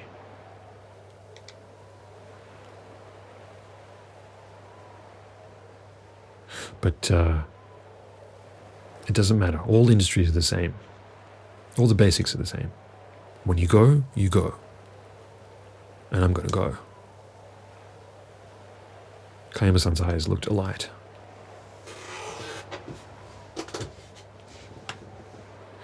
Well, so there you have it. That's why I bought this holiday house that was originally owned by Kishizaru Iemon. I've been so busy with work that I've only been able to come to this island about 3 times, but it's nice having someone like Kyo-san around who knows all about the island. So how do you know Kyo-san, I asked. Mari asked.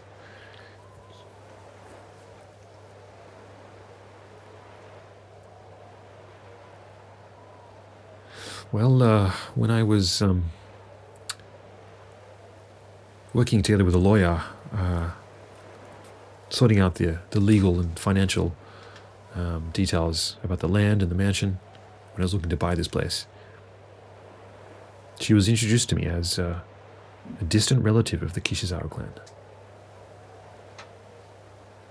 They said she used to live on this island when she was a child. So they said that she'd have no problem with running the mansion. There's just so much I don't know about this world, I thought. Jofuku, mermaids, Tajima no Mori.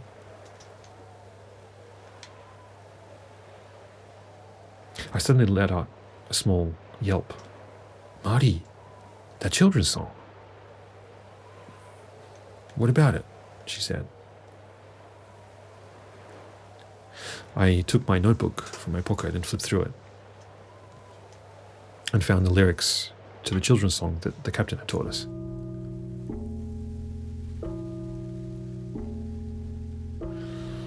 The dangling bagworms look delicious. But even though they look delicious, you must not eat them. If you eat them, you will live your life in hell. The dangling bagworms. You mightn't be able to help yourself. If you can't help yourself, you can try eating them.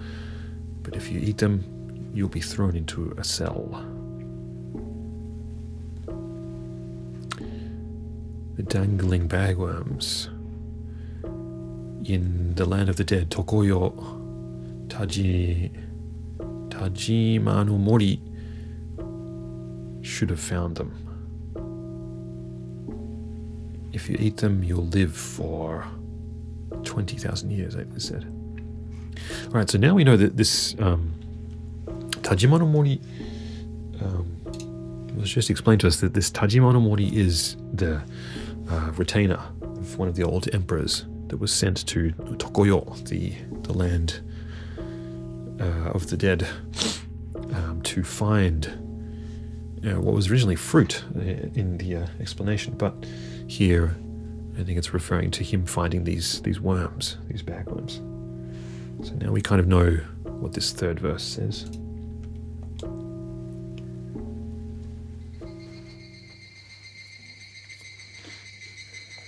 Kayam-san groaned. See that third verse in the lyrics. I'm sure that that's talking about Tajima no Mori, the retainer of the old emperor. And that Tokoyo, well, that means the land of the dead. And all those lyrics about if you eat them, you'll live for 20,000 years, they're referring to immortality. I knew there was something on this island. But what is this Mino Mushi? What are these bagworms it keeps talking about? Mari asked. Who knows, I said. Kayama-san didn't look like he knew either.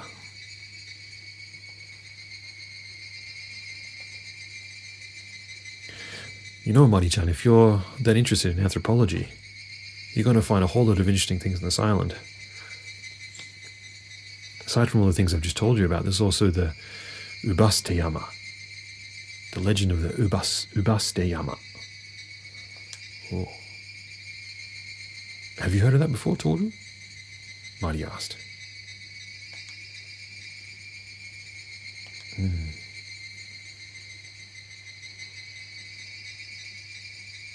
That's the story about how they used to throw old people away up in the mountains.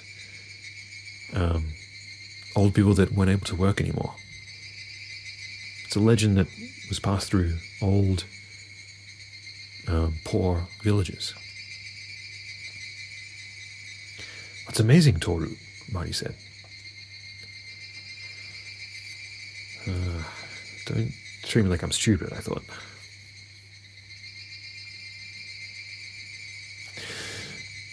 Just a note on that. Ubaste Yama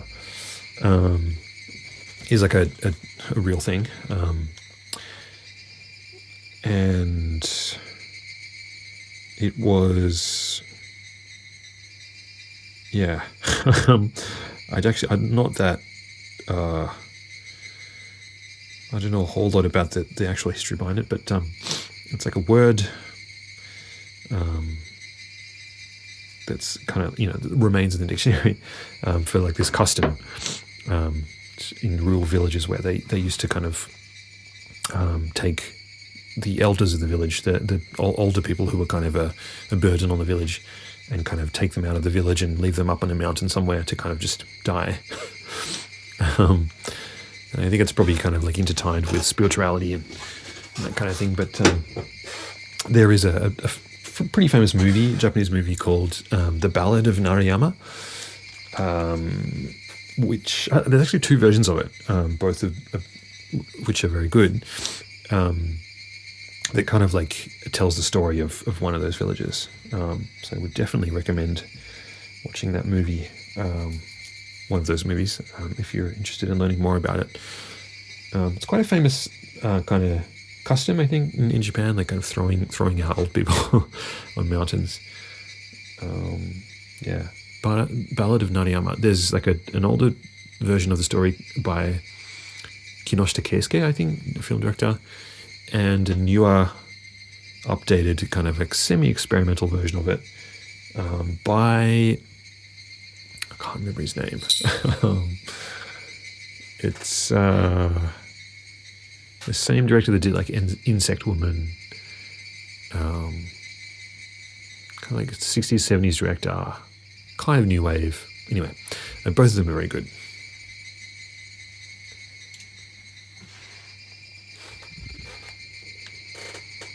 It also seems like the legend of the tsuchigumo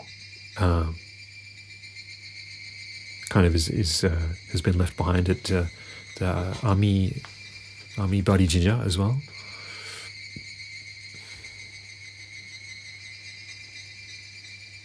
Wanting to impress Kayama-san, I told him about the legends that I'd heard from the captain earlier. Spiders, eh? Well, I'm not a fan of spiders, Kayama-san said. It seemed like he wasn't that interested in any legends that didn't have anything to do with immortality. The captain was saying that tonight is the night of the Kamaitachi. Do you know about this, the night of the Kamaitachi? I thought it was weird that it was the same name as the game that you released, Marty asked. I don't really know much about it, but it seems like once every 50 years there's some kind of special night that they call the Kamaitachi, the night of the Kamaitachi. And on that night, you have to do things to appease the gods of the island. And the people that live here need to stay indoors.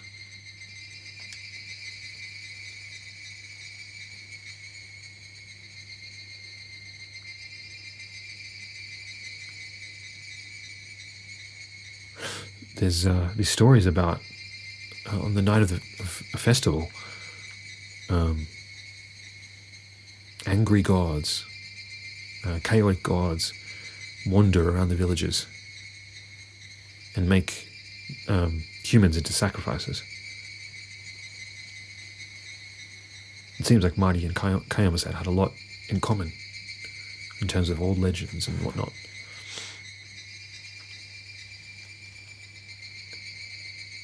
They walked ahead of me, side by side, talking about mysteries and legends, strange names and beliefs. I chose to ignore them. There's nothing interesting about that kind of stuff, I thought. I mean, what the hell is Tajima no Mori? I've never heard about something like that. Mermaids? Jofuku?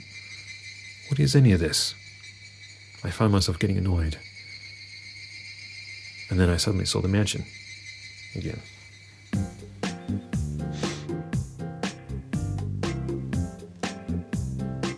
So it turns out that Abiko Takamura was Kayama-san, and that he'd started a game development company. When I told everyone the truth behind the story, everyone was just as surprised as I was. Not to mention that he'd divorced Haruko-san. That shocked everyone even more. Mikimoto-san had already started interviewing Kayama-san. So tell me, Kayama-san, this immortality, the legend of immortality that remains on this island, just what do you think about that?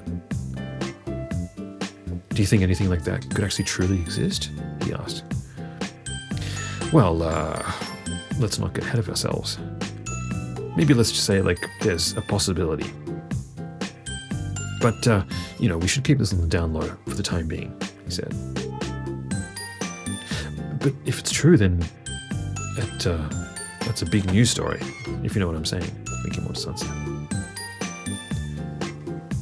Your meals have been prepared, Kyo-san said as she entered the room. She always had such strange timing. Well, I guess we should probably leave it there, Mikimoto-san said and stood up. I'm starving, he said and scratched his head. You would all like to make your way towards the dining hall, Kyo-san said, and directed us down the corridor.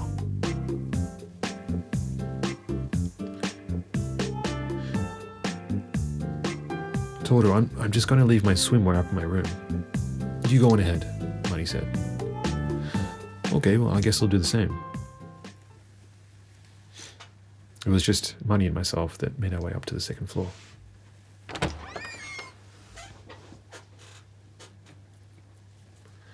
I parted ways with Mari in the corridor and entered my room.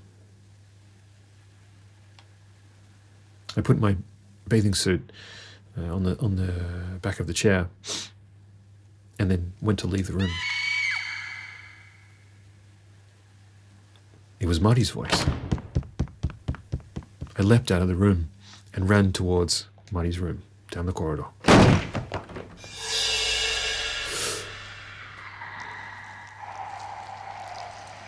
There was a spider on the wall.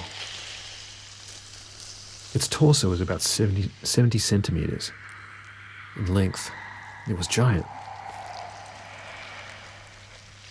I had no idea how big it would be if it stretched out its legs.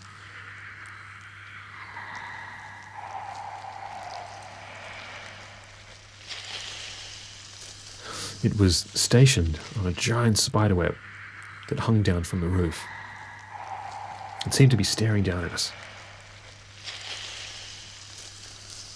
Mari had fallen onto the ground and was frozen stiff. So we can choose between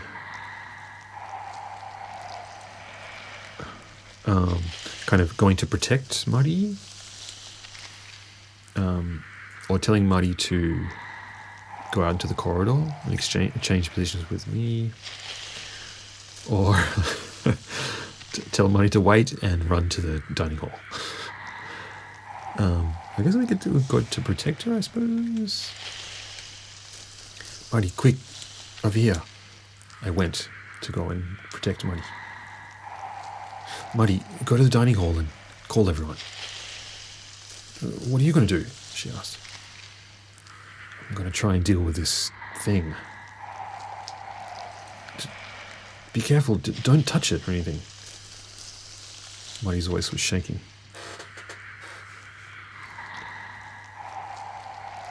I entered her room and slowly made my way around it without taking my eyes off the spider, and reached out for an umbrella that was standing up in the corner of the room. Toru, stop it. Don't be worried. Just leave the room, I said. Before I could finish speaking, the body of the giant spider fell down onto the ground.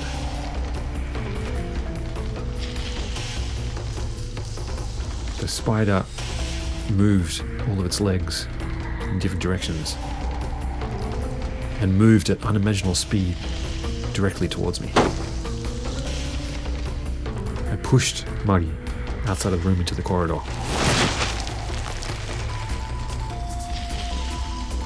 The spider leapt onto my chest and climbed up. Ah! I screamed. I held my head in my hands. I could see the spider's body directly in front of me. Stab the spider in the body of the umbrella, or wave the umbrella around.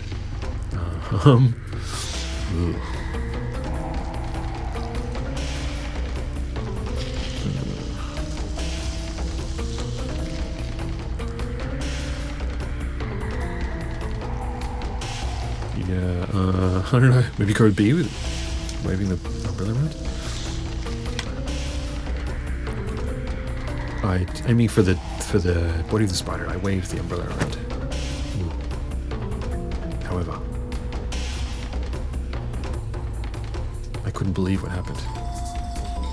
The umbrella opened of its own accord after I waved it around. I was flustered for a moment, but it was too late.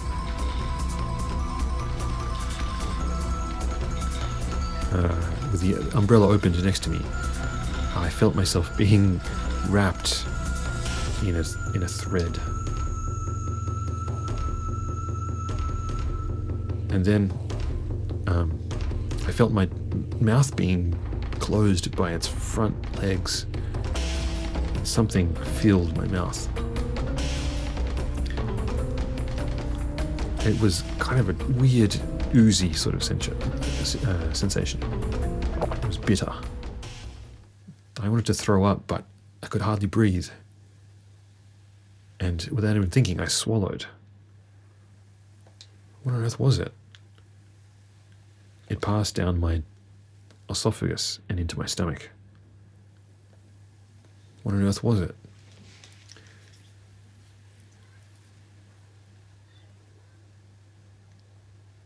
Suddenly the spider got up and left the room. I was able to free my legs from the web that it had wound around me and was able to come to. It took around 5 minutes for me to get my senses. I heard footsteps out in the corridor and knew that everyone from the dining hall were climbing up the stairs. Marty was at the front of the group. "Toru, you okay?" she asked. I tried saying that I was okay, but something was fuzzy in my nose and I couldn't speak. I sneezed.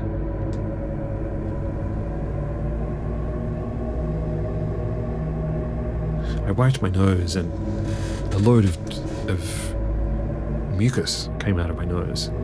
I wiped with my palm. I felt embarrassed doing something like that in front of Marty. And it was just then that I realized there was something crawling in the mucus in the palm of my hand. It was a small spider. A small white spider. What on earth is this? I wondered. I went to say something, but I couldn't speak. I felt something hot and a little painful welling up from my stomach. I couldn't bear it. I vomited. I felt my body freeze when I looked down at what had come out of my mouth. There were several little spiders, their all tiny legs moving around, mixed up in what had come out of my mouth. Marty looked as if she was looking at a monster. As she looked into my eyes. I tried to say something to her, but instead of words, something like the size of a big baseball flew out of my mouth and scattered along the ground. It must have been hundreds of little baby spiders. They just kept coming up and up through my throat. These small nests of white spiders. Help me, I thought.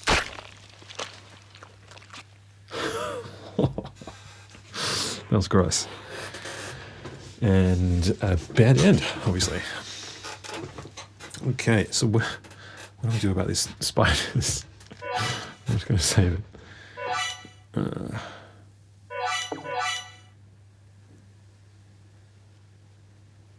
I feel like it's a bad idea to like kill spiders in the storyline. Like even they're like how they're thought of on the island. Yeah, maybe let's go back to here, to the umbrella branching thing. Where should we pick it up from? I guess maybe we should kill the spider. I'll try stabbing it, I guess, from here. Oh.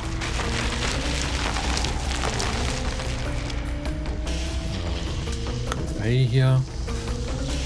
I went to stab the umbrella into the torso of the spider. Splat. A spray of strange sticky fluid flew out of the torso and onto my face. I tried stabbing the umbrella as many times as I could into the torso.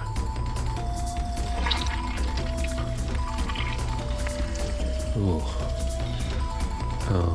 Some kind of strange, slimy, orb-like things started to ooze out of a part of its innards.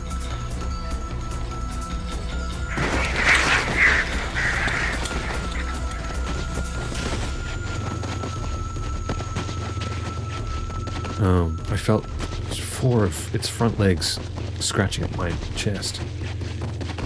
The sharp claws of its nails felt like paper on the clothes. They started to tear the clothes up. I couldn't bear it. I looked down and spider leapt over my body and ran out into the corridor. I followed it outside, worried about Muddy. Chasing it down the corridor, I couldn't see Muddy anywhere. Muddy, where are you? I shouted. Ooh. As if responding to my calls, Muddy and Mikimoto-san came up the stairs, with everyone else in tow. Toru, Muddy was saying there was like a giant spider or something. Is it true? Yeah, it ran that way, I said. But when I looked down the corridor, I couldn't see the spider anywhere. Although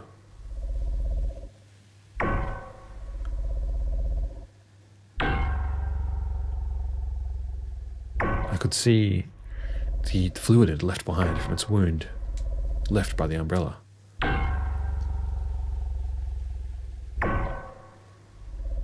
Lit faintly by the lights of the corridor were splotches of bodily fluids on the ground.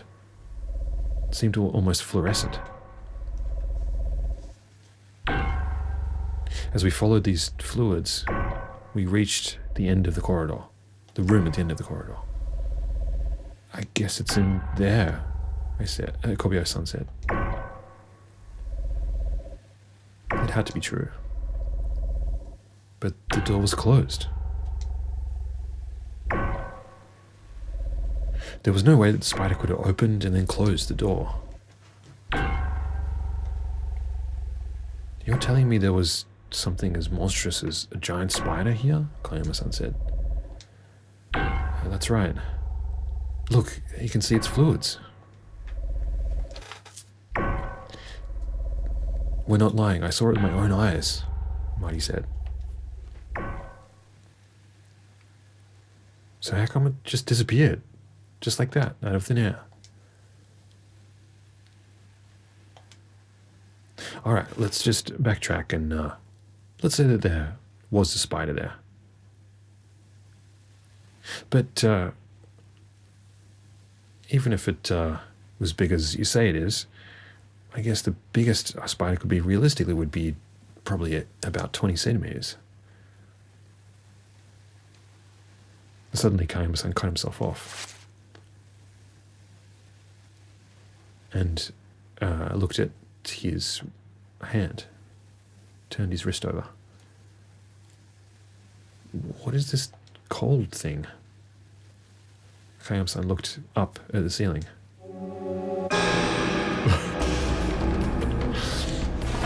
He let out a scream. Ugh. A giant glob of something, of yellow and black, dropped down from the ceiling.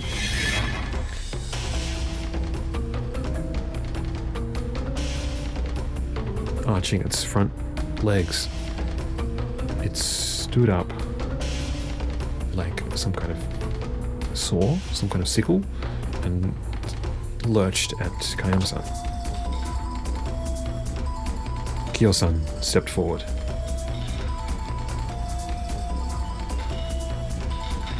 She had somehow found some cooking chopsticks, probably that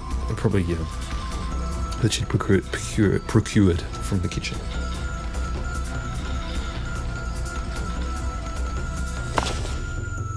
The spider seemed a little bit frightened of Kyo-san. She took one more step forward. And then as she held the cooking chopsticks over the head of the spider, she dropped them down. The chopsticks pierced the head of the spider and went all the way down to the bottom of its head.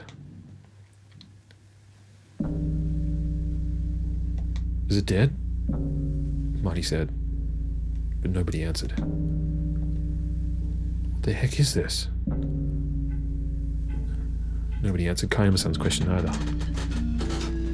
It's a tsuchigumo. I knew they were here, I said. But people say that those kind of spiders live in holes. And that they're not spiders, that they're actual people.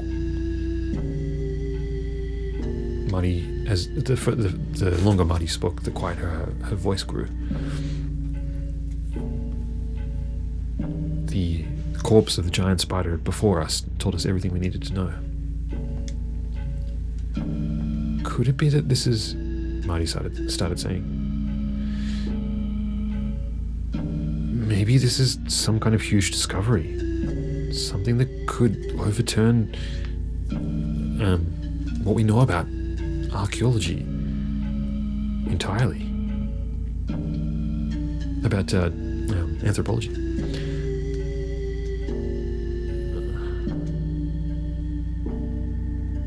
Kayama-san groaned.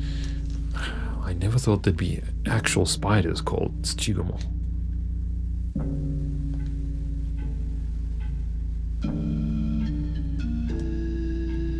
This means that maybe there is some truth to all these tales about immortality. I knew there was something on this island.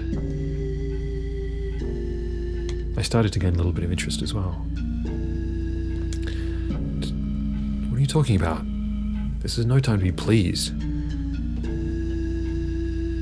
If there are other monsters like this on this island, we should leave as soon as possible. Upon hearing my words, Kobayashi-san nodded his head in agreement. I can't stand to be here a minute longer, I need to go home. Kayama-san looked a little dejected. The boat home is until tomorrow evening, he said. Don't you have a cruiser, Kayama-san? It's broken, he said. Ah, okay.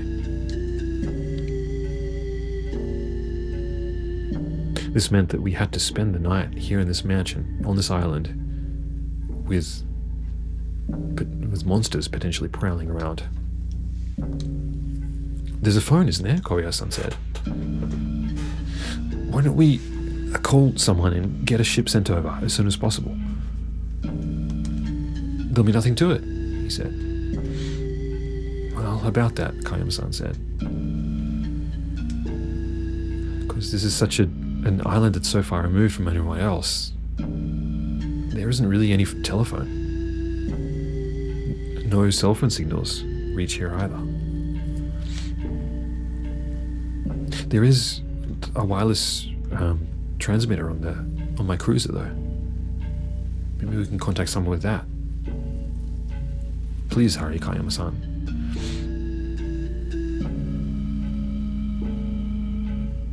Just what are you thinking?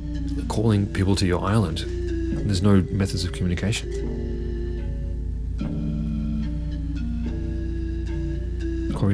Kobayashi-san spoke as if he'd actually been invited and not come of his own accord.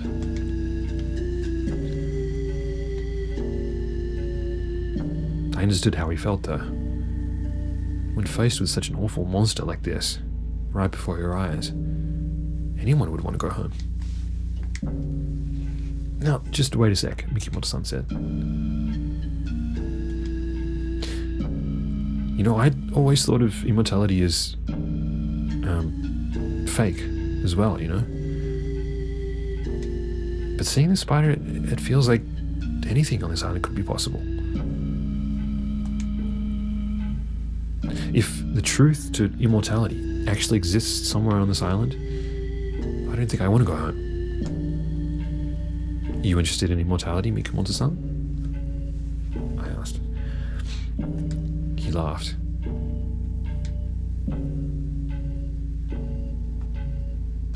If I publish this in the magazine, I'll be one of the most famous writers ever.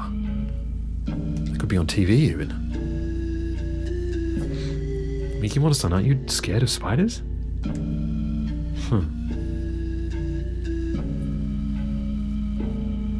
Upon hearing my question, Mikimoto-san tried to look away from the spider and let a wry smile creep onto his face. I'm staying too, Midori-san said. I lost Toshio-san as soon as we got married. After that happened, I've always wondered why people die in the first place. She had a determined look on her face.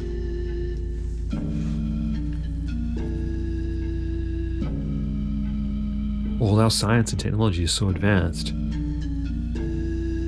and yet the only thing we haven't discovered is amongst our discoveries are things like cars that kill people, bombs,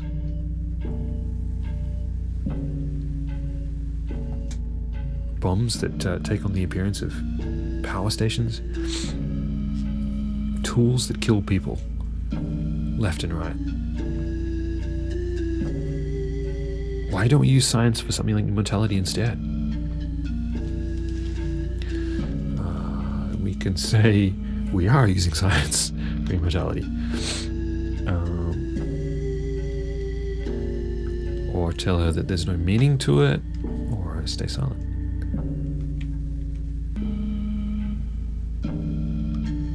We'll go to this one.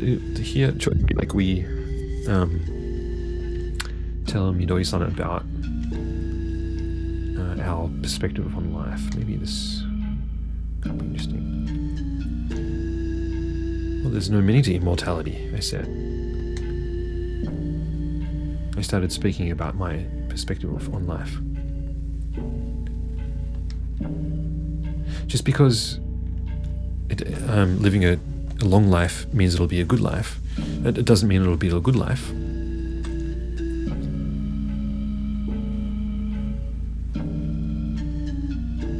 As the average age of our population grew over time, the average age that everyone lives to has extended to what it used to be.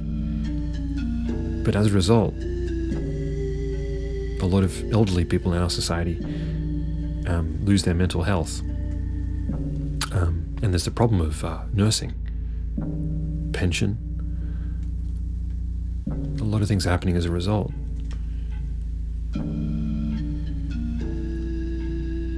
Wouldn't it be more important just to live healthy and happily?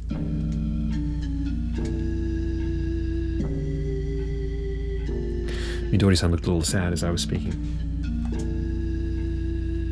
When you die, that's it. It's the end. You become nothing. Whether you're sick or whatever, continuing on living is the most important point.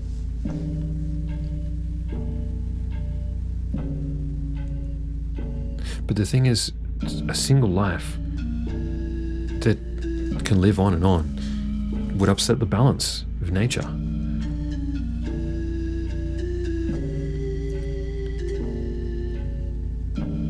Generations have to swap over when children are born. I can't deal with all this logic, Midori-san said loudly. I lost the person I love the most. And what's left?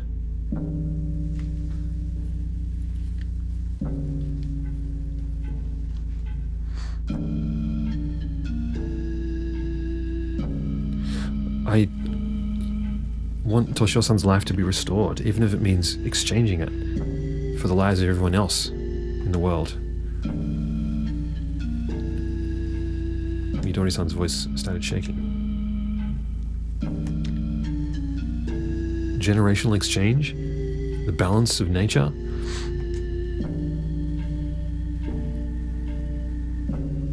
If he's not here right now, none of that means anything.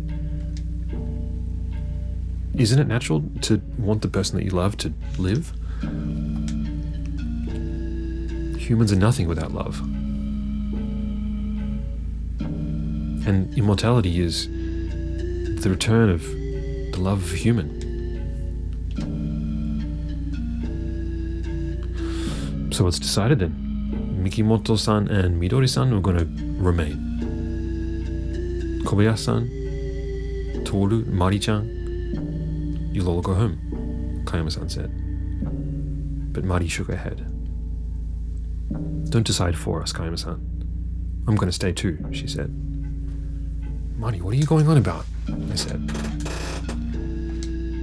Don't you feel anything looking at this monster? This island, it's outside the boundaries of our imaginations. There's something strange going on here. It's like the island of Dr. Moreau.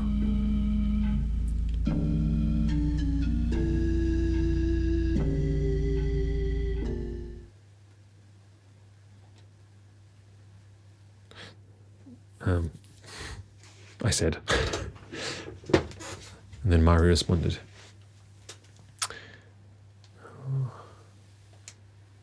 This island, it's like a treasure trove for people studying anthropology. I understand it's dangerous, but I feel like I need to be here just a little longer. No, I said. You gotta go home. Toru, you need to understand.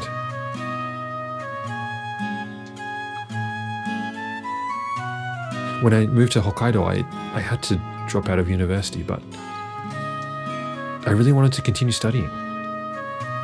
And here, right in front of my eyes, it is the perfect living specimen. That may be so, but Mari continued. And Toru, your specialty is biology, right? Do you just feel nothing when you look at this giant spider?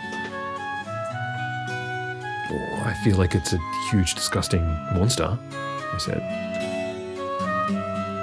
Really? Marty said.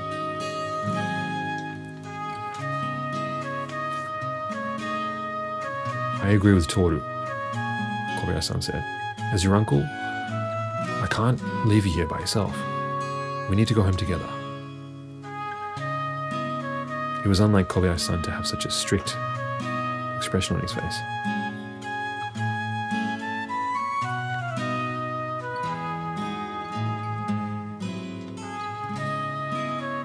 Marty looked at Kobayashi-san and then looked at me, and eventually let her shoulders sag and said, I understand. I got my backs.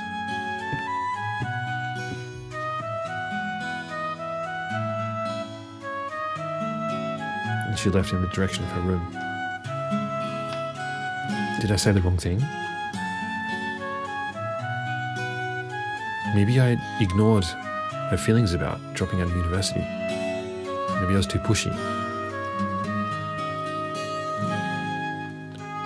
I just couldn't help. I couldn't feel anything that aroused my wanting to study something biological, wanting to. Nothing aroused my academic interest in being in this situation. Maybe I felt contempt for Marty in that moment.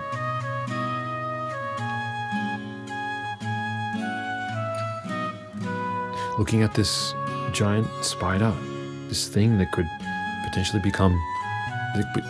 lead to someone winning the Nobel Prize or something. All I could feel was it was some kind of strangely shaped monster.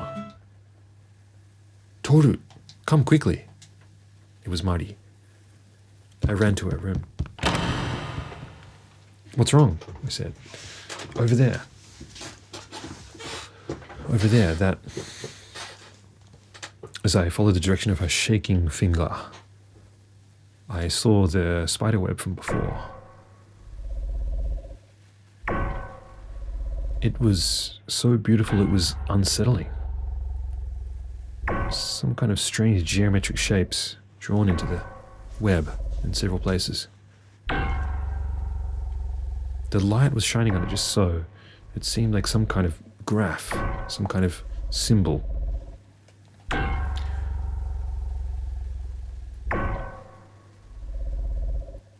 I was frozen in place. It wasn't just any kind of pattern. It was lettering.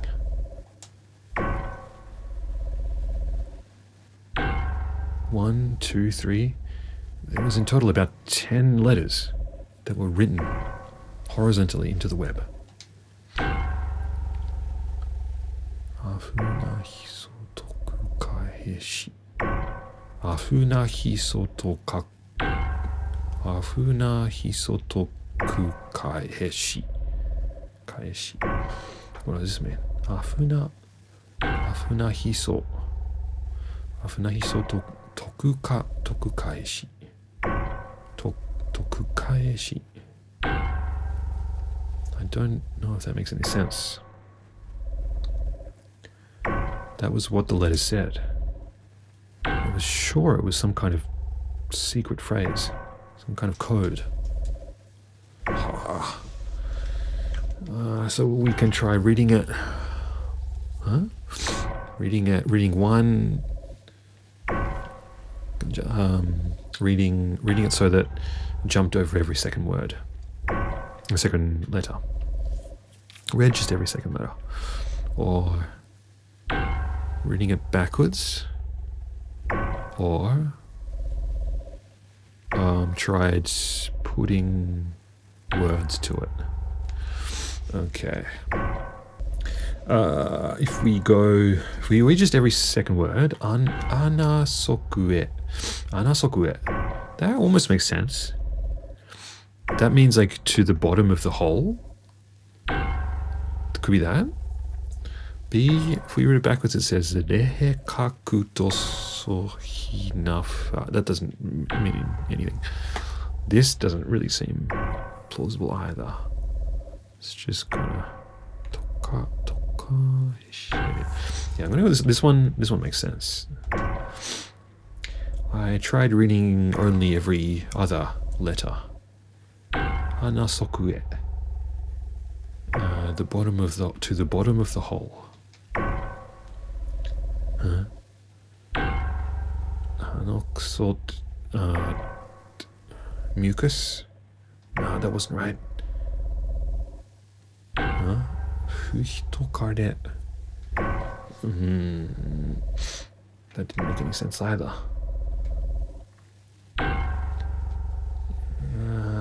It seems like lettering, but I don't get what it means, I said. When I looked at Mari, I saw that she'd turned pale. This is dangerous.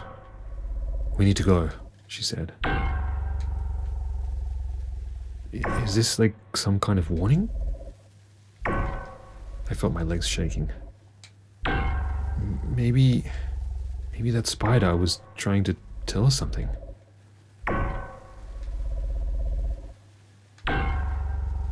Mari shook her head. The spider? No, I don't think so. She shook her head. More.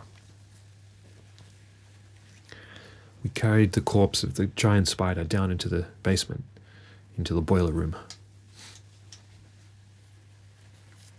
Myself, Kobayashi-san, and Mari gathered our bags together and prepared to leave.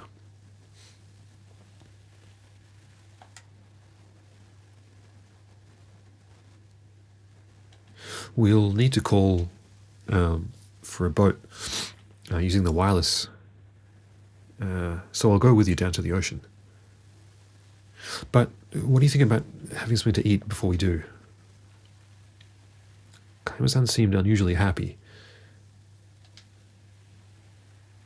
But I didn't have the courage to stay on another night on this island.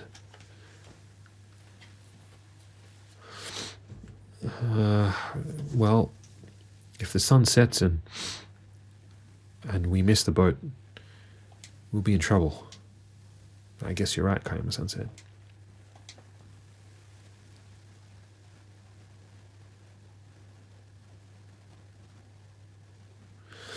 Then Midori-san spoke.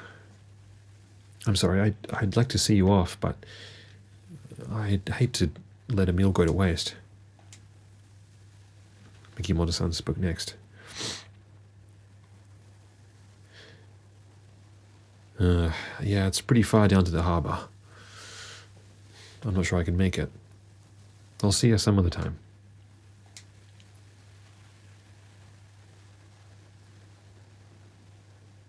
All right, let's get going, shall we? Kayama-san said in an unusually loud voice. We made our promises to Mikimoto-san and Midori-san to see each other again, and then left the mansion.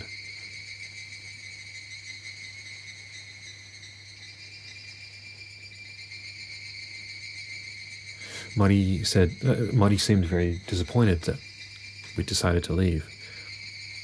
She wouldn't respond, no matter what I tried to ask her.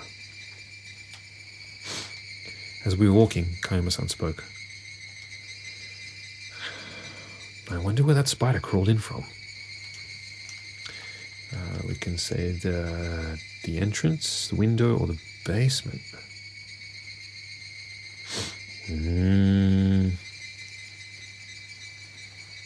Basement? From a hole in the basement, maybe? Basement? Nah, it's impossible.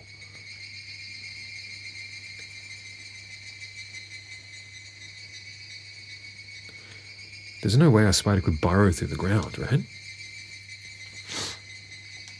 But if it was a tsuchigumo, perhaps, maybe they're making some kind of entrance or some kind of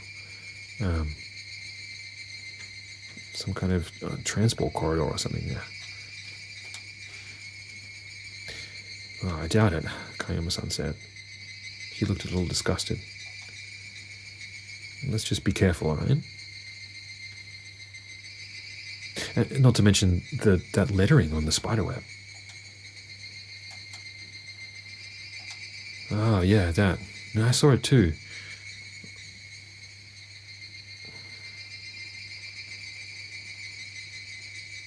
Ah. It took me a while to figure out that it read, it's dangerous. Go home quickly. Right, so that, okay. I thought maybe Mari, when Mari said that, she was just kind of saying it of her own accord, but I think that is what it says. It's kind of a weird way of writing this, but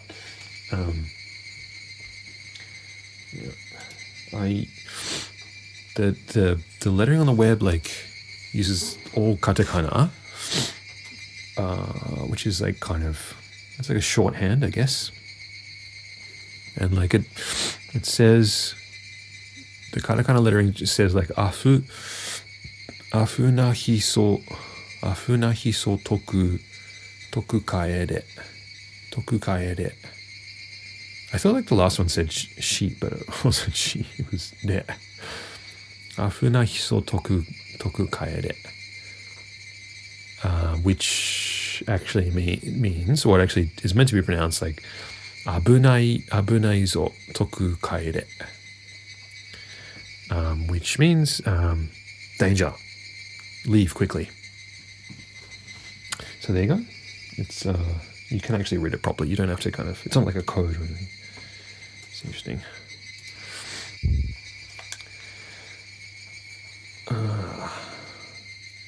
It could be a number of other things, you know. Maybe we're not reading it right, Kayama-san said.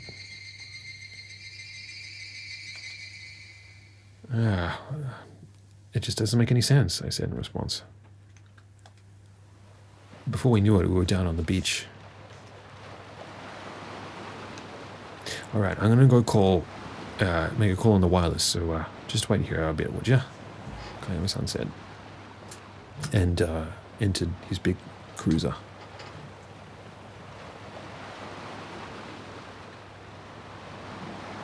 I felt like we'd be in more danger once the sun set.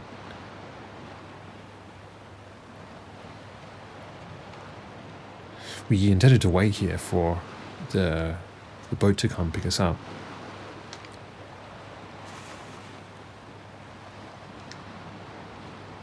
We sat down on the sand. Mari looked down, stared at the granules of sand on the beach.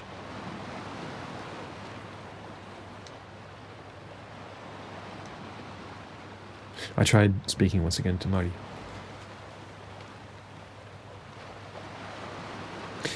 You know, I find it hard to believe that it was just one of those spiders. I'm sure that there are giant spiders just like it all around the island. I think we're doing the right thing, you know, running away.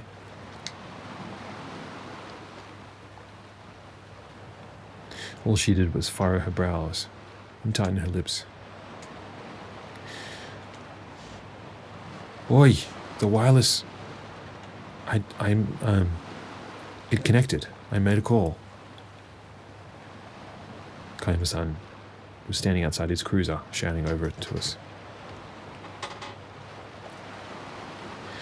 But the captain says he won't be here until evening. I looked at Kobayashi-san. We can't wait until evening, Kobayashi-san shouted. Did you say there's a monster here, or? Yeah, I did, but I don't know, I guess he thought it was a joke or something.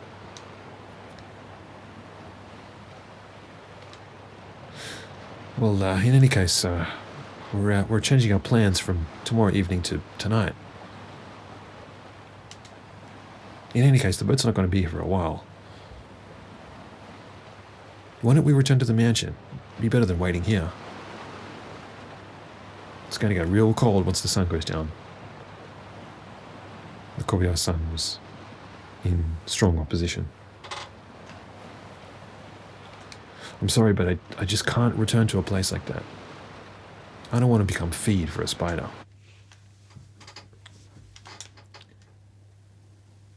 Of course. Come to mention it, that spider, it was carnivorous.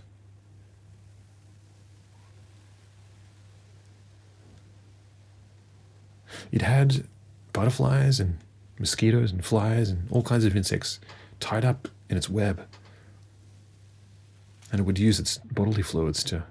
It would weave them up in web and drink its body fluids. A spider that big? Just what would it eat?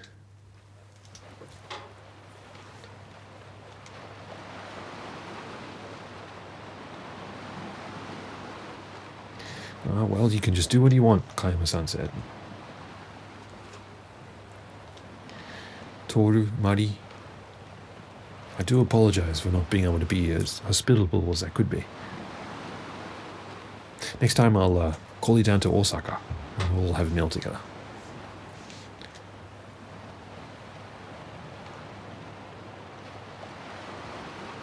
Kayama-san then turned and started his way back up to the mansion.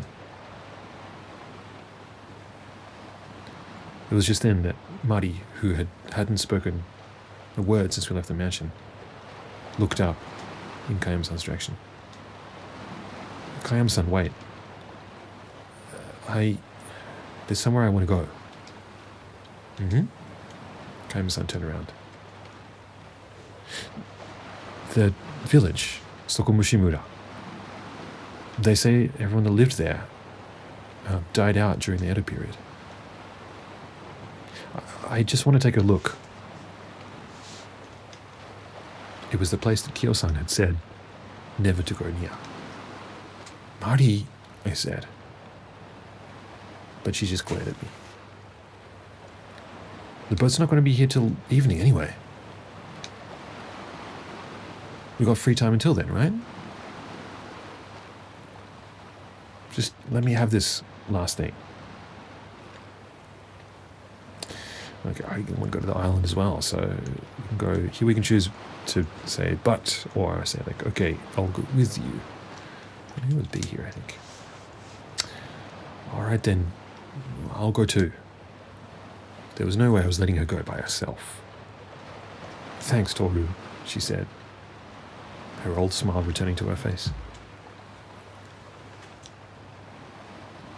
I was no match for that smile. Although I did have a lot of mixed feelings in my heart. Sokomushimura, you say? You know, there was one time when I got a little close to it as I was passing by. But I've never actually been in there. Alright. It's decided. I'm going on an adventure to Sokomushimura. At least until the boat comes. It seemed like Kayama-san was keen as well. Now, just wait a second, Kobayashi-san said. Are you forgetting what Kyo-san said before? She said there were evil spirits that lived in the ruins of Sokomushimura. They hate intruders, so she said we mustn't go. Right? Ah, she really say something like that, did she? Kayama-san said. Ah, that's pretty interesting. Makes me want to go even more. He laughed.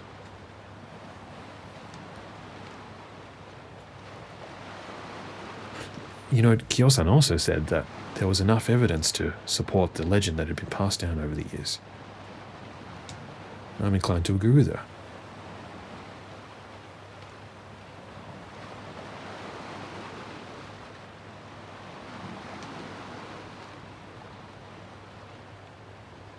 I don't think there's anything good to be had from going to a place that people say that you shouldn't go. Kobayashi-san had a point. But, well, to be honest, maybe he had more than one point. Uncle, please. There might be a huge discovery there. Something that could be really important for science, Mari said. It's too dangerous, he said in response. If it seems like something dangerous is going to happen, we'll come back straight away. Please? All I need is just 10 minutes. Just a little visit. I dropped out of university and I gave up on my dream to study archaeology. But I really regret doing that. And I'm sure if I return home now, I'll regret it even more. I don't want to keep repeating this cycle of regret. Do you understand, Uncle? Mari was staring directly at Kobayashi-san. I'd never seen her so serious. Kobayashi-san looked away. All right, he said. Thank you, Mari said, and grabbed onto his head, onto his neck. But just be sure that you come here the second it gets dangerous, okay?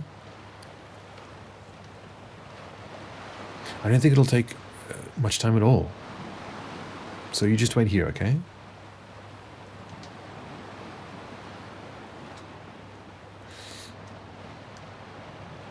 You better believe I'm going to wait here. There's these spidery monsters crawling all around. There's no way I'd leave you here behind all by yourself.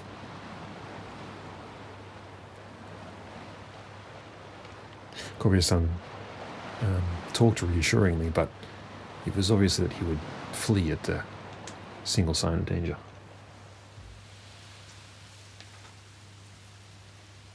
We walked off back into the forest, with Kayama-san in the lead. Kobayashi-san drew closer to me.